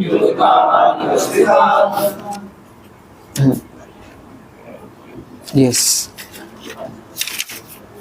पढ़िए। अर्जुन ने कहा, हे अच्युत, कृपा करके मेरा रथ दोनों सेनाओं के बीच ले चल, जिसमें मैं यह उपस्थित युद्ध की अभिलाषा रखने वालों को और शास्त्रों की इस महान परीक्षा में जिनसे मुझे संघर्ष करना है उन्हें दे दूं। यस, सो ये आ गया, अब सेटिंग द सीन पूरा बन गया है माहौल। अब अर्जुन ने एक इच्छा प्रकट किया। तो अभी तक हमने मानसिकता देखा, दुर्योधन का चल रहा था, धृतराष्ट्र का देखा, अब संजय वर्णन कर रहे हैं अर्जुन का। अब संजय की भी अपनी एक आएगी धारा, अर्जुन की भी मानसिकता को हम यहाँ पे देखेंगे आगे चल के। तो आपने एक चीज नोट किया होगा गौर से कि ओके, वो इस श्लोक के बाद आएगा। यहाँ पर श्लोक संख्या 22 के हो गया, 23 में आए हम लोग ना अभी। हाँ तो ये जो साइन ऑफ विक्ट्री है, आई थिंक ये 14 to 22 नहीं, ये जा रहा है आपका 20 तक जा रहा है, 20 या 22 तक होगा। अब इसमें Krishna as a bhakta vatsala, so this is the third one, Krishna as a भगवान की भक्त वत्सलता। थोड़ा सा आपको भक्त वत्सल दिखाना पड़ेगा ऐसे, है ना, भगवान की भक्त वत्सलता, भगवान की भक्त वत्सलता। आप वत्सलता बोलते, पूरा बोलना है, मैं बोल लूं पहले ताकि आपको याद रहे, भगवान की भक्त वत्सलता, भगवान की भक्त वत्सलता। हाँ। सो अर्जुन भगवान को संबोधित कर रहे हैं अच्युता। अच्युत का मतलब होता है जो कभी भी अपनी स्थिति से नहीं गिरता है। मान लो कोई कंपनी का बहुत बड़ा सीईओ है और उसका ड्राइवर उसको लेके जा रहा है कहीं, और वो सीईओ कहता है आप एक काम करिए, आप पीछे की सीट पे बैठे, गाड़ी में चलाऊंगा। है ना, बड़ा अटपटा स्थिति। सो भगवान भी यहाँ पर कैसे एंट्री कैसे हो रही है कृष्ण की भगवत गीता में, एज ए चैरियट ड्राइवर। किसी फिल्म का कोई हीरो हो तो उसकी एंट्री कैसे होती है, पूरा ग्रेट पंप एकदम पूरा होता है ना, पूरा बाजा पूरा एकदम पूरा, हीरो की एंट्री कैसे होती है। लेकिन कृष्ण की एंट्री कैसे हो रही है, भगवान श्री कृष्ण की एंट्री एक बहुत ही मीनियल सर्वेंट के रूप में, और ये भगवान को बहुत अच्छा लगता है। वो भगवान कितने भक्त वत्सल है। वत्सल का एक मीनिंग ये भी होता है कि भगवान कभी भी अपने भक्त को अपने वत्सल से दूर नहीं जाने देते, हमेशा मतलब उनको अपने निकट ही रखते हैं। गोविंद कहे ना मोरा वैष्णव पराना, तो गोविंद कहते हैं कि जो वैष्णव है, ये जो भक्त है, ये मेरे प्राण है, कभी दूर नहीं होने देते। और भगवान कैसी भी स्थिति हो, ऐसा नहीं कि भगवान अब ड्राइवर हो गए तो वो अब भगवान नहीं रहे। भगवान की जो भगवत्ता है वो अभी भी है। और भगवान कौन है, त्रिलोकीनाथ, सच्चिद आनंद घन, अनंत कोटि ब्रह्मांडों के स्वामी, एंड फुल ऑफ 6 ओपुलेंसेस, षड ऐश्वर्य पूर्ण है भगवान। काल भी उनसे भयभीत है। कोई चीज ऐसी नहीं कि जो कृष्णा की इच्छा के विरुद्ध हो जाए, मतलब सब कुछ भगवान के सैंक्शन में होता है। कृष्ण इज द सर्व कारण कारणम, and how Krishna is entering. भक्त वत्सलता। सो हमें भी अगर भगवान की कृपा को प्राप्त करना है तो हमारा हृदय बहुत नम्र होना चाहिए, बहुत सहनशील होना चाहिए, कोमल होना चाहिए। अगर हमारा हृदय बहुत कुटिल होगा तब कृष्ण नहीं आएंगे। सो अच्युता, कृपया करके मेरे रथ को दोनों सेनाओं के बीच में ले चले। आदेश दे रहे हैं, लग रहा है ऐसे, लेकिन ये आदेश नहीं है एक प्रकार से। वो भी यहाँ पे कृपा करके, है ना, वो भी जानते हैं कि कृष्ण और कोई नहीं, ये परम भगवान है। और जिससे मैं देख सकूं, जिनसे मुझे लड़ना है उनको देख सकूं। अच्छा, क्या अर्जुन को नहीं पता था कौन है युद्ध में? नहीं पता था क्या उनको? अर्जुन को पता था। सो ये भगवान को भगवत गीता को बोलना है, सो उनको एक माध्यम बना रहे हैं अर्जुन को, ये स्पष्ट रूप से यहाँ पे पता चलता है। और उसको देखने दीजिए जो यहाँ पर धृतराष्ट्र के दुर्बुद्धि पुत्र को प्रसन्न करने की इच्छा से लड़ने के लिए आए हैं। संजय कह रहे हैं कि अर्जुन के द्वारा इस प्रकार संबोधित किए जाने पर भगवान कृष्ण ने दोनों ही दलों के बीच में उस रथ को ला करके खड़ा कर दिया। अब आपने एक चीज और नोटिस किया कि पिछले के जो श्लोक थे हमारे, जब युद्ध की तैयारी चल रही थी, दुर्योधन गीता आपने जब श्रवण किया, दुर्योधन गीता में एक चीज देखा आपने कि कहीं कृष्ण नहीं थे।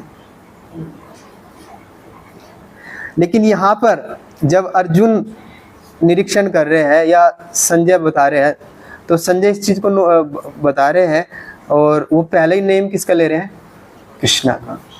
सो जो एक भगवान का जो भक्त है वो कभी भी भगवान को अपने से अलग नहीं करते, वो हर परिस्थिति में भगवान को देख लेते हैं।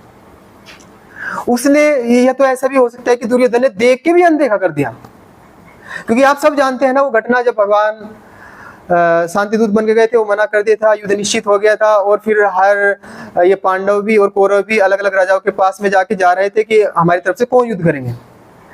तो जब भगवान कृष्ण के पास में भी गए, द्वारकाधीश के पास में भी गए, तो दुर्योधन तो सिरहाने पर बैठे थे सर के पास में और अर्जुन चरणों में थे। और फिर जब भगवान ने आंखें खोली तो पहली दृष्टि अर्जुन पर थी। तो दुर्योधन ने कहा उनका बताइए क्या मैं सेवा कर सकता हूँ। तो दुर्योधन कहता है कि पहले मैं आया हूँ, मतलब पहले भले ही आप आए लेकिन मेरी दृष्टि तो पहले उन पे पड़ी, और दूसरा वो छोटे भी आपसे, तो इसलिए पहले उनको बोलना दिया जाए। अब उनको एकदम से वो होने लगा, अरे यार कभी इसने पूरी नारायणी सेना को मांग ली तो गड़बड़ हो जाएगा पूरा, है कि नहीं? तो और भगवान ने एकदम से बता दिया कि देखो मैं तो लड़ने वाला नहीं हूँ, मैं एक तरफ निहत्था कृष्ण, दूसरी तरफ नारायणी सेना, तो आपको जो चाहिए वो मांग लीजिए, मुझे पता है आप इसी के लिए आए हो दोनों। बोले तो उन्होंने कहा कि भगवान मेरे को तो आप चाहिए। तो सही से विचार कर लिए, बोले हाँ प्रभु मुझे आप चाहिए, क्योंकि भक्त जानता है कि जहाँ कृष्ण है वहीं पे सब कुछ है, वहां पे विजय है, कोई डाउट नहीं है। तो भक्त इस चीज को जानता है।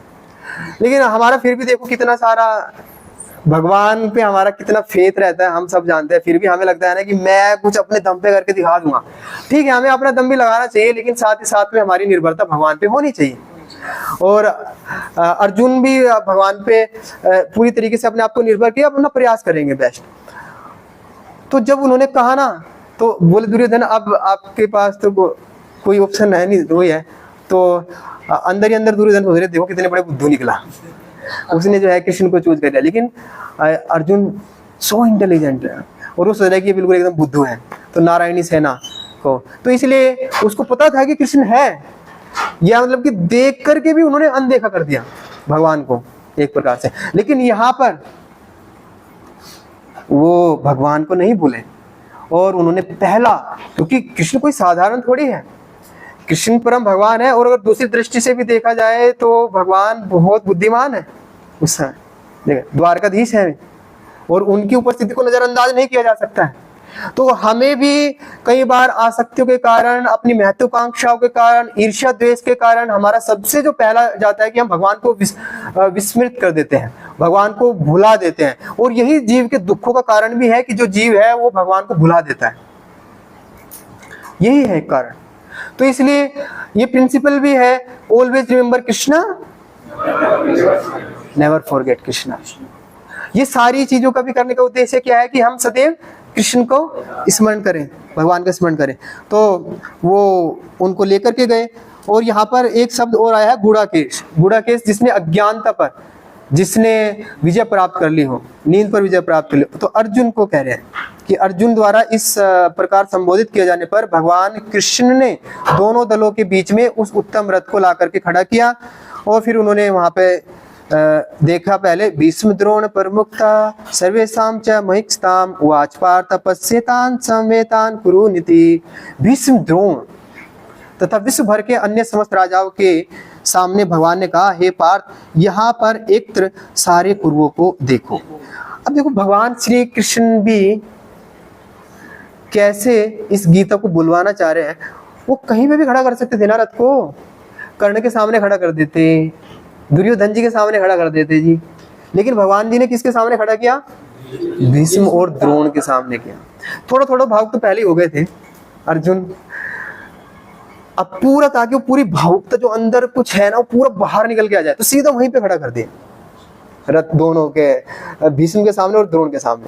क्योंकि जो भीष्म पितामह है वो रिप्रेजेंट करता है कि अटैचमेंट टू द रिलेशनशिप को, और द्रोणाचार्य रिप्रेजेंट कर रहे हैं अटैचमेंट टू मंडेन नॉलेज। संसारिक विद्वत्ता, और ये हमारी भक्ति में भी रोड़े हैं। हम भक्ति करना चाहते हैं लेकिन हम भक्ति नहीं कर पाते हैं, और हम क्यों, इतना एक्सक्यूज आती है हमारे को, तो कहीं ना कहीं ये दो प्रमुख कारण बने रहते हैं। एक हमारी आसक्ति अपने सगे संबंधियों से, अपने रिश्तों से, कहीं कहीं रिलेशनशिप है, और उसके कारण हम उतना फुल फ्लैज में हम कृष्ण का एक्सेप्ट नहीं कर पाते जितना हमें वास्तविकता में करना चाहिए। अल्टीमेटली तो कृष्ण के साथ में ही हमारा असली कनेक्शन है। Krishna is our real well wisher. So ये भौतिक आसक्ति, ये जो है, उसके कारण हम अपने आप को थोड़ा पीछे हटते हैं, डरते हैं। कई बार भक्ति में हम अपने आप को पूर्ण रूप से समर्पित नहीं कर पाते हैं। और दूसरा भौतिक विद्वत्ता, हम इतना पढ़ लिख करके आए हुए हैं, इतना डिग्री धारण कर लिए हैं, या फिर बचपन से भी इतना तरह तरह का इधर उधर से ज्ञान ले लिए हैं, और फिर जब यहाँ पे बताया जाता है तो हम उसको उसी भौतिक बुद्धि के द्वारा समझना चाहते हैं, और उस वजह से फेल हो जाते हैं। और कई बार हम अलग हो जाते हैं भक्ति के पथ से। कई बार कई साल प्रैक्टिस करने के बाद में भी चले जाते हैं।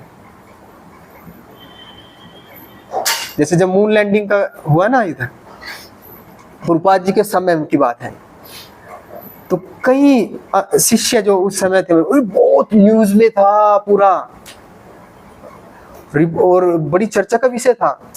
पहले तो 2 एस्ट्रोनॉट जो गए थे, नेम नील आर्मस्ट्रॉन्ग एंड, हाँ, तो उनका बहुत नाम हो रहा था ऐसे पूरा ना। तो कुछ शिष्य लोग चले गए, प्रभुपाद जी कह रहे थे कि no, this is not possible. Prabhupada Bhagavat के अकॉर्डिंगली उसको बोले, वो क्योंकि हम भौतिक बुद्धि समझना चाह रहे हैं उसको अपने उससे, और कि यह प्रभुपाद जी ऐसे कैसे कह रहे हैं, वो तो, और उन्हीं के देश में जाके, और वही वो तो एक नेशनलिज्म कहीं ना कहीं एक जो ये है, ये आता है आगे, ये आ सकती है एक प्रकार से ये विद्वत्ता। और उसके प्रभाव में कई भक्तों ने उस समय मूवमेंट को छोड़ दिया। और फिर जब यही 1907 प्रभुपाद जी जब शरीर प्रयाण करने से शायद कुछ साल पहले फिर से न्यूज में आया कि नहीं, ये इसकी कंट्रोवर्सी भी सामने आई कि नहीं वो गए कि नहीं गए, ऐसे करके आया। सो वो फिर प्रभुपाद जी को न्यूज फिर वही आ रहा था, प्रभुपाद देखो आपने सही कहा था, जो कुछ निष्ठावान थे वो बचे रहे। प्रभुपाद ने आप फॉरगेट इट, डू योर भक्ति। प्रभुपाद ने उसको इतना मतलब ध्यान नहीं दिया।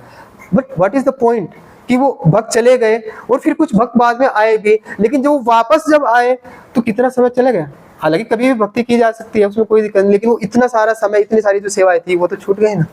तो इसीलिए हमें गुरु, साधु और शास्त्र पर संदेह नहीं करना चाहिए। और है, अगर कहीं डाउटिंग आती है तो हमें उसको कंफर्म करना चाहिए। गुरु की कोई बात है तो उसको वैष्णव के माध्यम से और शास्त्र के माध्यम से कंफर्म होना चाहिए। शास्त्र की बात को हमें गुरु और साधु से कंफर्म करना चाहिए। तो इस प्रकार से ये हमें इसको देखना चाहिए, इस स्थिति को। एंड यस, देन नेक्स्ट फिर हाँ, अब आगे के जो श्लोक है, जब उन्होंने देखा तो अर्जुन की तो कंडीशन पूरा खराब, और वो कैसी कंडीशन है वो, जब उन्होंने वहां पे अपने और भी रिलेटिव्स को देखा तो पूरा अर्जुन अब पूरा घबरा गए। एक प्रकार से कैसे कैसे सिम्टम उनमें आए, और अर्जुन के डाउट्स, कुछ कम्युनिकेशन, हाँ जा सकते हैं। सो ये लास्ट की जो है, अब हमारा लास्ट का बचा है Arjuna's doubt. So again action, Arjuna's doubt, Arjuna's doubt, Arjuna's doubt, Arjun के संदेह। सो ये अंतिम है। तो अब इसमें एक एक करके डाउट मैंने लिखा है। पहला है सी स्टैंड फॉर कंपैशन, करुणा। तो जब उन्होंने अपने सगे संबंधियों को देखा ना उधर, तो वो, और उनका कैसे हुआ ना, जब देखा तो उनका पूरा मुंह कांपने लगा, शरीर के अंग कांपने लगे, मुंह सूखने लगा, और देखा जब तो शरीर कांप रहा है, रोंगटे खड़े हो रहे हैं, सरक रहा है, त्वचा जल रही है। तो ये सारे लक्षण उधर आ रहे हैं। तो अर्जुन तो बहुत बुद्धिमान थे, ऐसा लग रहा है अभी देखो इधर, बहुत विचार किया अर्जुन जी ने कि भाई क्या परिणाम होगा, और मुझे तो कुछ भी प्रैक्टिकल बेनिफिट दिख नहीं रहा है युद्ध करने का। अभी देखो थोड़ी देर पहले ना युद्ध के लिए आए वहां पे, अब मान लो कि कोई प्लेइंग 11 में है और उसको बस पिच पे अब उतरना है, वर्ल्ड कप का फाइनल मैच चल रहा है, और कोच साहब कह रहे हैं कि चलो युद्ध करो, अब टीम से हटा दिखा दिया ये है पिच ऐसा है, अब युद्ध करना है, और वो जो बैट्समैन है धागड़ बैट्समैन वो बोलता है नहीं मैं तो युद्ध नहीं करूंगा। अरे इतने समय से अभ्यास कर रहे हैं कि मैं प्लेइंग 11 में जाऊंगा खेलूंगा, और अब जब वो अपॉर्चुनिटी मिल रही है अब उस समय कह रहे हैं कि नहीं अब नहीं खेलूंगा मैं। तो कुछ ऐसी स्थिति है लगभग यहाँ पे अर्जुन जी के साथ में। सो वो यही कह रहे हैं कि मेरे तो अब सिर चकरा रहा है और मेरे को तो मंगल या मंगल दिख रहा है, कुछ ही मंगल नहीं दिख रहा है। और पहला यहाँ पे आया कि करुणा से अभिभूत हो गया, करुणा, पहला कंपैशन, दया की भावना आ गई उनके, और बोल रहे हैं कि मुझे तो इसमें कुछ भलाई नहीं दिख रही, ना मैं उसे इस किसी प्रकार की विजय राज्य या सुख की इच्छा रखता हूं। और 32, 33, 34, 35 श्लोक में फिर वो अलग अलग कारण से बता रहे हैं, और ये पहला जो कारण बताया उन्होंने कि करुणा आ गई उनके हृदय में, करुणा, कि युद्ध मान लो अगर सुख मिल भी जाएगा लेकिन किस कोष्ठ पे मिलेगा ये सुख, किस कोष्ठ पे मिलेगा ये सुख, अपने ही सब जनों को मार के। तो दूसरा है सुख में हानि, एंजॉयिंग टेंडेंसी। तो हम सबके अंदर भी है, हम कोई भी कार्य को करना चाहते हैं, इसमें भाई मेरे को क्या मिलेगा, मेरा क्या लाभ होगा इसमें, मैं अपनी ड्यूटी करूँ तो क्यों करूँ, मैं भक्ति करूँ तो क्या करूँ, मेरा क्या फायदा, हरे कृष्ण जप करूँगा, गीता क्लास में आऊँगा, मेरे को क्या मिलेगा, है कि नहीं, मैं क्यों जपूँ। तो ऐसे तरह तरह के प्रश्न होते हैं भक्ति जब करते हैं। या फिर जो है मेरा मौज मस्ती तो नहीं छूट जाएगा, अरे कहीं सब कुछ नहीं, भक्ति करना है पर होले होले इतनी भी जल्दी क्या है, कर लेंगे, पूरे उम्र पड़ी है, इसको ये मालूम नहीं कि करोड़ों करोड़ जन्म बिता दिया और अभी आगे का कुछ समय बचा है और उसमें मैंने कितना लाइफ बेकार कर दिया। तो ये सारे जो अर्जुन के जो डाउट्स है, वास्तव में ये डाउट सारे हमारे हैं। वो करुणा करते हैं किसके ऊपर, खुद के ऊपर। बेटा अपने आप को बचा के रखो, भक्ति मत करो, ले जाएंगे प्रभु जी। अरे अल्टीमेट बेनिफिट आपका ही है। You have to become a good devotee, we have to become a good devotee, me also. So दूसरा है सुख की हानि, राज्य का आनंद लूं, किसके साथ किसके लिए, सब तो मारे ही जाएंगे, वो है ना। अब कुछ किया ना मैंने तो दिखाऊं तो सही, मैं डॉक्टर बन रहा हूँ, इंजीनियर बन रहा हूँ, वकील बन रहा हूँ, या फिर जो है मेरे इतनी बढ़िया गाड़ी लाया मैं BMW, तो कुछ तो हो, कुछ दिखाने के लिए तो कोई हो। अब कोई है ही नहीं, सब मर गए। अब युद्ध जीता ये सब किया तो कहीं नाम वाम दो, कुछ रोशन तो हो, किसको दिखाऊंगा। तो फिर अगले श्लोकों में ये है सुख में हानि, मैं नहीं दो, ये कुछ पर्सनल कारण है। अच्छा इसमें ना श्लोक संख्या 36 में भगवान कह रहे हैं कि 36 श्लोक में आया है, पापम एव आश्रित अस्मान हत्वा, हाँ एस, ये तीसरा रीजन है, sinful tendency, fearful for sinful reaction, यानी कि उसको पाप का भय, अर्जुन को पाप का भय। हाँ एस ऐसी बोल रहा हूँ, C compassion, E enjoying tendency, S sinful reaction मिलेगा मेरे को। पाप लगेगा ना मुझे को, यस यस सिंफुल रिएक्शन से, कि अगर हम ऐसे आतायु का वध करते हैं तो वो हमको ना पाप लगेगा और ये उचित नहीं है। लेकिन प्रभुपाद जी तात्पर्य में 6 प्रकार के आतायु का वर्णन कर रहे हैं, कह रहे हैं कि इनका अगर आप ऐसे आतायु का वध करते तो कोई पाप नहीं लगेगा। 6 प्रकार के आतायु कौन से होते हैं, कौन पढ़ेंगे श्लोक संख्या 36 में, पढ़िए आप, हाँ जोर से। वैदिक आदेशानुसार आतताई 6 प्रकार के होते हैं। विष देने वाला, घर में अग्नि लगा, एक एक करके। पहला विष देने वाला। सो बचपन में जब भीम थे तो उनको विष दिया गए थे। यस। तो आप देखेंगे कि ये 6 के 6 जो क्राइटेरिया पूरा फिट है उन पे, लेकिन फिर भी ये कह रहे हैं कि नहीं। देख रहे मतलब यहाँ से एक तो चीज है कि उनकी आसक्ति है, लेकिन दूसरी तरफ एक और अगर दृष्टिकोण देखें तो अर्जुन का हृदय कितना कोमल है, कितना नम्र है वे। और ऐसे नहीं कि वो भावुकता में बोल रहे हैं, वो अर्थशास्त्र के हिसाब से नहीं देख रहे हैं कि हाँ मेरे को ये सारा चीजें चाहिए हमारा अधिकार है। वो धर्मशास्त्र के हिसाब से भी लॉजिक को दे रहे हैं, तर्क कर रहे हैं। लेकिन भगवान उससे भी ऊपर भक्ति शास्त्र की बात कर रहे हैं। धर्मम तो साक्षात भगवत प्रणीतम, जो भगवान ने आगे दिया हुआ है। भगवान को धर्म की स्थापना कराना है, भगवान ने पूरा सीन ऐसे क्रिएट किया है। सो घर में अग्नि लगाने वाला दूसरा, घर में अग्नि लगाओ। हाँ, तो ये भी उनको लाक्षागृह में भेजा गया था, चलो मार दो इन जी इनको। कितना एनवियसनेस होगा, मैं सोच के देख सकते हैं कितना हैवी एनवियसनेस होगी। उनके घर के लोग हैं और उनके पिताजी भी नहीं है, उन्हीं पे डिपेंडेंट थे, राज्य भी उन्हीं का है, टेम्परेली मेरे को बना दिया गया था, फिर भी जला दो, जला के मार दो मतलब। तीसरा घातक हथियार से आक्रमण करना। कितनी बार किया गया नहीं। चौथा धन लूटने वाला। जमीनी हड़प पूरा। पांचवा दूसरों की, भूमि हड़पने वाला। यस। और छठा पराई स्त्री का अपहरण करना। द्रौपदी को भरी सभा में हाँ अब प्रयास किया गया इस प्रकार से। सो पूरा 6 के 6 फिट है क्राइटेरिया आता है। अच्छा पर ये तो कोई हमारे साथ अगर तो हम भी कर सकते हैं क्या युद्ध उसका, मतलब उसको भी मार सकते हैं, उसको कर सकते हैं तो अकॉर्डिंग टू लॉ, जैसे प्रभु जी कह रहे हैं। तो हमें ध्यान रखना है इस चीजों का। अर्जुन क्षत्रिय है, उनका ये ड्यूटी है, तो उनको तुरंत वध करना चाहिए। हालांकि अगर सेल्फ डिफेंस की बात आती है तो उस समय immediate we have to kill ना।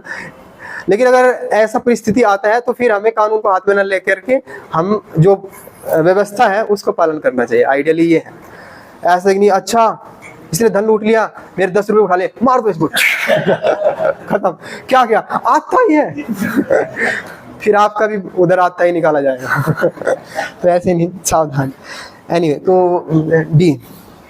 D stand for destruction of family members, यानी कि कुल परंपरा का विनाश, कुल का परंपरा का विनाश। हे जनार्दन, यद्यपि लोभ से विभूषित वाले लोग अपने परिवार को मारने या अपने मित्रों से द्रोह करने में कोई दोष नहीं देखते, किंतु हम लोग जो परिवार को विनष्ट करने में अपराध देख सकते हैं, ऐसे पाप कर्मों में क्यों लगे? कुल का नाश होने पर सनातन कुल परंपरा नष्ट हो जाती है, कुल का नाश। सो ये है चौथा जो अर्जुन का डाउट्स है, कुल का नाश हो जाएगा, कुल परंपरा नष्ट हो जाएगी। और इससे क्या होगा? स्त्रियां दूषित हो जाएंगी, अवांछित संतानें उत्पन्न होगी और उनकी वृद्धि से परिवार और पारिवारिक परंपरा ही नष्ट हो जाएगी, नारक क्या बन जाएगा और ये जल पिंड देने की क्रिया समाप्त हो जाएगी। जो लोग कुल परंपरा को नष्ट करते हैं, अवांछित संतानों को जन्म देते हैं, उनके दुष्कर्मों से समस्त प्रकार की सामुदायिक योजनाएं, परिवार कल्याण कार्य विनष्ट हो जाते हैं। कुल का विनाश। अच्छा एक चीज है, कुल का विनाश यहाँ पे कह रहे हैं कि स्त्री दूषित हो जाएगी, बात तो सही है, क्योंकि सारे राजा हैं जो युद्ध में आए हैं, अब सारे राजा मरेंगे, जो विपक्ष में है या पक्ष में भी है, तो सारे राजा जब मर जाएंगे तो उनकी जो स्त्रियां हैं तो कोई भी उनका फिर जो है भोग करेगा और ऐसे गलत संतान उत्पन्न होगी और ऐसे समाज में एक प्रकार से गलत व्यवस्थापन हो जाएगा। सो अर्जुन का रीजन ऐसे वैलिड लग रहा है ना? लेकिन एक चीज यहाँ पर अगर हम देखें तो भगवान स्थापन करना चाह रहे हैं युधिष्ठिर महाराज के राज्य को। युधिष्ठिर महाराज बहुत धर्मपरायण है। अगर मान लो कि ऐसा हो गया, सब योद्धा मारे गए और अगर दुर्योधन को राजा बना देते हैं, दुर्योधन वो युद्ध नहीं करना चाहते, वो तो जंगल में जाने की बात कर रहे हैं, ऐसे ऐसे बोलेंगे अभी अगले उसमें, तो राजा कौन बनेंगे? और अभी जब उसने अपने परिवार की जो कुलवधू है मदर द्रौपदी, उनको भरी सभा में ऐसा प्रयास किया गया गलत, तो फिर बाकी सबका क्या? Yes, so this the one point understanding यहाँ पे। सो और युधिष्ठिर महाराज का अगर राजा है, युधिष्ठिर महाराज कैसे देखते हैं? मातृव्रत परदारेषु, दूसरी की स्त्रियां कैसे, माता के समान। सो हमारे लिए भी एप्लीकेशन पॉइंट है, हमें कैसे देखना चाहिए, मातृवत प्रदर्शित। अन्य जो स्त्रियां हैं, आप सब तो ब्रह्मचारी ही है इधर, तो दूसरे अपनी जो कोई अगर है तो उसको अपनी जो धर्मपत्नी है उसको छोड़ करके सबको माता के समान ही देखना चाहिए, दृष्टि होना चाहिए। सो ये शिक्षा है। युधिष्ठिर महाराज तो सबको माता की दृष्टि देंगे, तो इसलिए उसको इसकी चिंता नहीं करनी चाहिए, क्योंकि धर्म की स्थापना हो रही है भगवान के हिसाब से, भगवान चाहते हैं। लेकिन फिर भी अर्जुन ये एक रीजन दे रहे हैं, कुल का विनाश। And I stand for indecision, अनिश्चितता, निर्णय ना ले पाने की उसकी स्थिति आ गई। और 43, 44, 45, 46 में आप देखेंगे, मैंने तो गुरु परंपरा सुना है कि जो लोग कुल धर्म का नाश करते हैं नरक में जाते हैं। और कितने आश्चर्य की बात है कि हम सब जघन्य पाप कर्म करने के लिए उद्यत हो रहे हैं, राज्य सुख भोगने की इच्छा से प्रेरित होकर हम अपने ही संबंधियों को मारने पर तुले हुए हैं। और धृतराष्ट्र के पुत्र, वो अब यहाँ तक कह रहे हैं, देखिए इस श्लोक में कह रहे हैं, सेकंड लास्ट श्लोक में, कि ये जो शस्त्रधारी धृतराष्ट्र के पुत्र हैं, मुझ निहत्थे रणभूमि से प्रतिरोध न करने वाले को मारे, ये तो मेरे लिए श्रेष्ठकर है। मतलब चाहे मैं मर जाऊंगा भाई, मुझे कोई दिक्कत नहीं, ये मेरे लिए ठीक है, लेकिन ये सब नहीं कर सकता मैं। तो पहले तो ओरिजिन देखें तो पर्सनल है, सिंफुल पाप लगेगा, लेकिन ये सिंफुल रिएक्शन वाला और ये डिस्ट्रक्शन ऑफ फैमिली, ये तो सामाजिक के लिए भी एक वैलिड उनका डाउट्स है। और फिर संजय अंतिम श्लोक कह रहे हैं इस अध्याय का, 46 श्लोक का, सब दोहरा सकते हैं। एवं उक्त्वा अर्जुना संकीर्तोपविशत् विसृज्य ससरं चापम् शोकसंविघ्न मानसः। तो संजय जी कह रहे हैं कि युद्ध भूमि में इस प्रकार कहकर अर्जुन ने अपना धनुष, अपना बाण रख दिया और शोक संतप्त चित्त से रथ के आसन पर बैठ गया। सो जो पांचों जो डाउट्स है अर्जुन का, जो डाउट इनडिसीजन, वो 7वें श्लोक तक आगे अध्याय में भी कंटिन्यू होगा। और लेकिन एक चीज हम यहाँ से देख सकते हैं कि ये सारी बातें जो हमने सुन रहे हैं अर्जुन के द्वारा, जो उन्होंने बताया, भौतिक करुणा या सुख में हानि, पापों का भय, कुल वंश का विनाश। सो अर्जुन का हम चरित्र देख सकते हैं कि उसके हृदय में सबके प्रति करुणा है। एक भक्त के हृदय में करुणा होती है स्वाभाविक रूप से। और आप लास्ट लाइन देखिए, लास्ट लाइन कौन पढ़ेगा इस लास्ट श्लोक की? यस प्रभु जी आप पढ़िए। श्लोक नहीं, लास्ट लाइन, ऐसा ये योग्यता है, ऐसा दयालु एक कोमल हृदय व्यक्ति जो भगवान की सेवा में रत आत्मज्ञान प्राप्त करने के योग्य। यस दिस ये कितना वो अर्जुन, मतलब ऐसे नहीं कुछ शॉर्ट टर्म चीजों को सोच रहा है कि नहीं युद्ध नहीं करना, डर रहा है, ऐसे ही नहीं डर रहा। उसके पास में ना कुछ लॉन्ग टर्म विजन है, एक भौतिक करुणा है। और ये प्रभुपाद जी योग्यता बता रहे हैं, ऐसा दयालु तथा कोमल हृदय व्यक्ति जो भगवान की सेवा में रत हो, आत्मज्ञान प्राप्त करने के योग्य है। कैसा व्यक्ति आत्मज्ञान प्राप्त करने के योग्य है? कोमल हृदय और दयालु है। हाँ, दयालु और कोमल हृदय। तो पहला जो डाउट था, तो हमारे सेशन का भी यही शीर्षक था कि अर्जुन के कौन कौन से कारण हैं, है ना, टू नॉट फाइट, युद्ध ना करने के कौन कौन से उनके कारण है। तो ये पहला भौतिक करुणा है मेरे हृदय में, क्योंकि अर्जुन के हृदय में बहुत करुणा है भक्त होने के कारण। दूसरा सुख में हानि, उसको सुख नहीं दिखाई दे रहा, अपना देख रहे पर्सन। तीसरा है पापों का भय, वो दृढ़ संकल्प है कि मेरे को पाप नहीं करना है। चौथा है कुल वंश का विनाश, दूसरों के हित के लिए वो देख रहा है, मतलब ना दूसरों का उसमें क्या हित है, ये सारी चीजें देख रहा है। लेकिन अल्टीमेटली एक चीज है कि वो अब युद्ध नहीं करना चाह रहे, बैठ गए।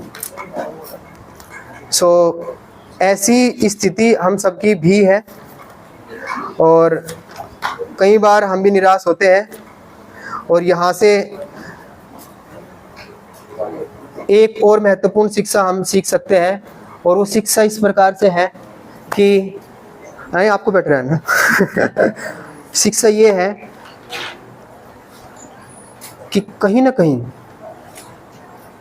जीवन में हमारे पास चाहे कितनी भी अच्छी योग्यताएं हों, शैक्षणिक योग्यताएं हों, क्वालिफिकेशंस कितना भी हम अर्जित कर लें, लेकिन जीवन में कभी ना कभी किसी न किसी अवस्था ऐसी आती है हम सब भक्तों के जीवन में कि हमको एक जरूरत पड़ती है एक मार्गदर्शन की।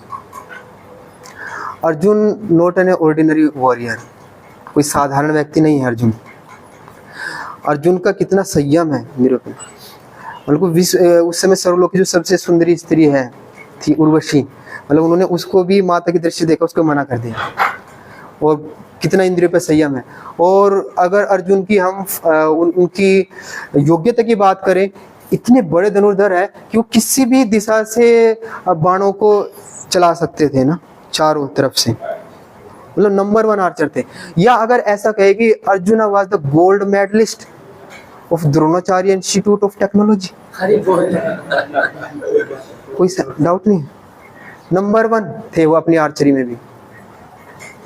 लेकिन यहाँ पर अभी उसके पास में इतनी सारी भौतिक योग्यताएं होने के बावजूद भी अर्जुन की कंडीशन कैसी है, उसके ना रोंगटे खड़े हो रहे हैं, शरीर उसका उनका कपकपा रहा है, मुंह सूखा जा रहा है, और इवन दो वो अपनी ड्यूटी को परफॉर्म करना चाह रहे हैं और नहीं कर पा रहे हैं, उनका ऐसा नहीं कि वो अपने आप से रख रहे हैं, गांडी ऐसा लग रहा है कि पता नहीं कितना भारी हो गया हो, और कितने कितने युद्धों को जीता, अकेले उन्होंने हरा चुके हैं वो पहले भी, हाँ, इन सबको।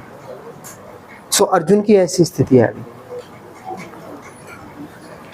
सो हम सबके जीवन में भी ऐसी परिस्थिति आती है और हम अपनी ड्यूटी से दिग्भ्रमित हो जाते हैं और हम छोड़ देते हैं। सो एक ड्यूटी तो शरीर के आधार पर होती है और एक ड्यूटी आत्मा के आधार पर होती है। सो भक्ति ये नेचुरल है, हम सब कहते हैं भगवान के साथ में संबंध को जोड़ना इस हमारा सबका इस मनुष्य जीवन का महत्वपूर्ण कर्तव्य है, और न केवल जोड़ना बल्कि भगवान से प्रेम जागृत करना, प्रीति पूर्वक सेवाओं को करना। और एक और महत्वपूर्ण बिंदु, हम बोल सकते हैं कि प्रभु जी अभी मेरे पास समय नहीं है, ये क्या चल रहा है, कैसी कंडीशन है अर्जुन के सामने, अभी क्या चल रहा है, युद्ध हो रहा है। सो जब युद्ध के समय अर्जुन समय निकाल रहे हैं और भगवान समय दे रहे हैं, युद्ध हो रहा है ना, वो सुना नहीं कैसे तुरैया बज रही थी, कैसे सींगे बज रहे थे, कैसे शंख बज रहे थे, कैसे कोलाहल हो रहा है। ऐसी स्थिति में भगवान अर्जुन को गीता बोल रहे हैं, और ऐसी स्थिति में अर्जुन गीता को सुन रहे हैं। सो कभी भी ऐसा मत बोलेगा कि मेरे पास समय नहीं था, समय नहीं है। जब वो ऐसी कठिन परिस्थिति में समय को निकाल सकते हैं, तो हम स्टूडेंट लाइफ में नहीं निकाल सकते, या फिर वर्किंग लाइफ में नहीं निकाल सकते, या फिर अभी स्टूडेंट लाइफ मीन्स अभी सभी मोस्ट ऑफ द इधर ब्रह्मचारी ही है बस। तो हमें निकालना जी, आगे आगे परिस्थितियां और विपरीत होती जाएगी, और अगर ये फाउंडेशन ढीला रह गया तो फिर नहीं। भगवान अपनी ड्यूटी से नहीं चूक रहे हैं। अच्युता सुना होगा ना पास्ट टाइम की, इतना शोर शराबा हो रहा है तो भगवान कैसे वो उसको इंडिकेशन देना था, तो उनको लात मारना पड़ता। अगर सीधे जाना है तो सीधा ला, लेफ्ट तो लेफ्ट मूव, लेफ्ट लात मारेंगे अर्जुन, राइट तो राइट मूव। सो भगवान की भक्तवत्सलता देखा हमने, वो ऐसी स्थिति में भी जो है अपनी ड्यूटी को कर रहे हैं, और वो भक्त के हाथों उसको स्वीकार कर रहे हैं, भक्त उनको ऑर्डर करे तो भगवान को अच्छा लगता है। सो हम गीता के जो ये प्रिंसिपल्स है, जो हम आज के इस अध्याय 1 से सीखे, कई बार ऐसा होता है अध्याय को छोड़ देते हैं, गीता तो दूसरे से प्रारंभ हो रही है ना, भगवान तो वहां से बोलना शुरू करेंगे। लेकिन यहाँ से एक चीज क्लियर हो रही है कि देहात्म बुद्धि, एक आसक्ति, एक ईर्ष्या द्वेष, एक भय, इस प्रकार से ये भौतिक करुणा, ये सब ही हमारे अंदर है, और ये सारे हमारे रीजन है भक्ति ना करने के। सो हमें इसको दूर करते हुए, जैसे अगले अध्याय में बताएंगे, भगवान का शेल्टर लेंगे, तो हमें बहुत ही डीपली इस स्टडी को करना है, और हमें गीता का अध्ययन करना है जैसे आपको बोला गया है। तो आप ये पूरा अध्याय 46 श्लोक है, तो इसको एक एक श्लोक बाई श्लोक पढ़ लीजिए पूरा, ये होमवर्क है आपका। और आपको इसमें एक श्लोक होमवर्क इस अध्याय से एक दूसरा अध्याय का 7 श्लोक है। तो ये 2 श्लोक आपके होमवर्क है जो आपको मेमोराइज करने हैं। टोटल हमने कुछ श्लोकों को मैं सेलेक्ट करके आपको दूंगा, तो वो हो गया। और अलग अलग डिफरेंट स्पीकर्स आएंगे तो आपको सुनना है, अपनी बुक्स को लाना है और टाइम से आना है। मैंने आज भी देखा कि कुछ वक्त 1:45 तक आ रहे थे, तो ऐसा मत करिए, क्योंकि एक सेशन में पूरे अध्याय को कवर करना आप भी समझ सकते हो। अगर आपको चाहिए कि क्वालिटी दिया जाए पूरा और ताकि फिर आप भी उस पर मंथन कर सको। और अपने नोट्स लाइए, नोट्स बनाइए, क्योंकि ये सब भूल जाते हैं। मैं आपको ऑनेस्टली बताऊं तो ये जितने भी क्लास है जो मैंने कहीं पे पहले लिखा था उसी के आधार पर मैं कुछ बोल पाया, क्योंकि हमारी कलियुगी बुद्धि हम भूल जाते हैं। तो इसलिए आप इसको नोट्स जरूर बनाइए क्लास के दौरान में। And all the best for your इस गीता जर्नी का। सो